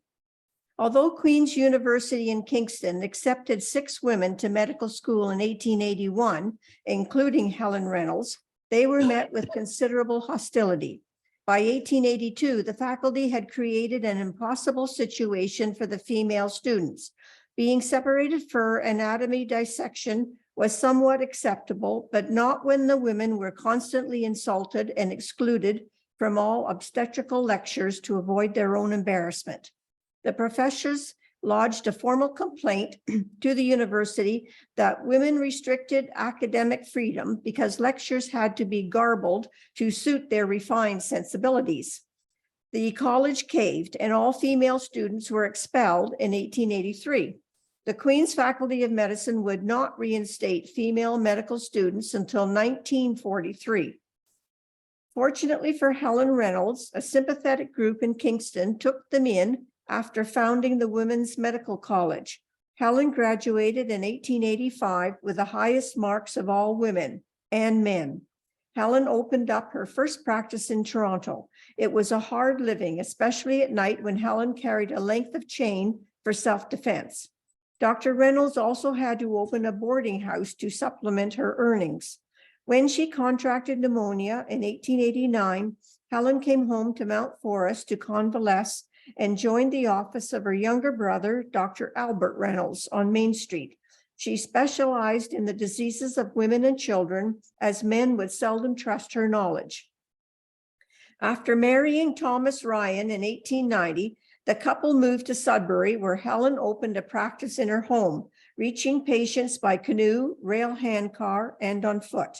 It was a life filled with remote surgeries, accidents, and smallpox epidemics, as well as raising 5 children. When they retired to Victoria, BC in 1907, Helen could not practice medicine in that province as a woman, but she unofficially continued to care for the poor and immigrant neighborhoods for many more years. This was submitted by all the volunteers at the Mount Forest Museum and Archives who mounted the exhibit on her shoulders, Unique Women in the History of Mount Forest. Thank you. What a great story. So we'll move on to our confirming bylaw. The recommendation is that bylaw number 22-23 being a bylaw to confirm the proceedings of the Council of the Corporation of the Township of Wellington North at its regular meeting held on March 20th, 2023. Be read a first, second, and third time and enacted. Can I get a mover and a seconder for that, please? Moved by Councillor Burke, seconded by Councillor McCabe. All those in favor? That's carried. Thank you.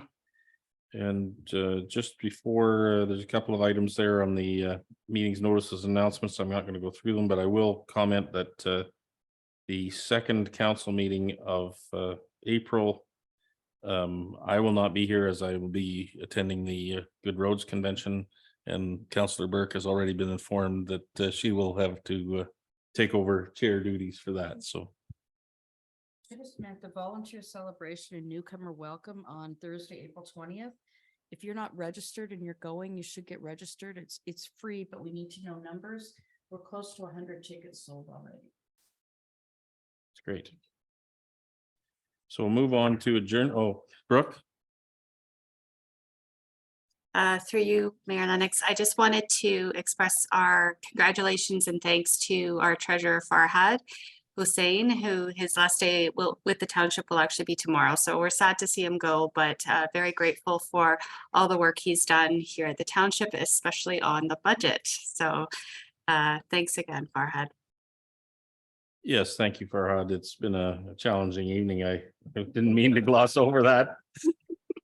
Thank you for your contributions, and I wish you all the best in your future endeavors. So maybe our paths will cross sometime in the future too. With that, we'll move to adjournment with the recommendation that the regular council meeting of March 20th, 2023 be adjourned at 11:13 p.m. Getting a mover and a seconder. Moved by Councillor McCabe, seconded by Councillor Hearn. All those in favor? That's carried. We are adjourned. Again, thank you, everyone, for a good discussion this evening.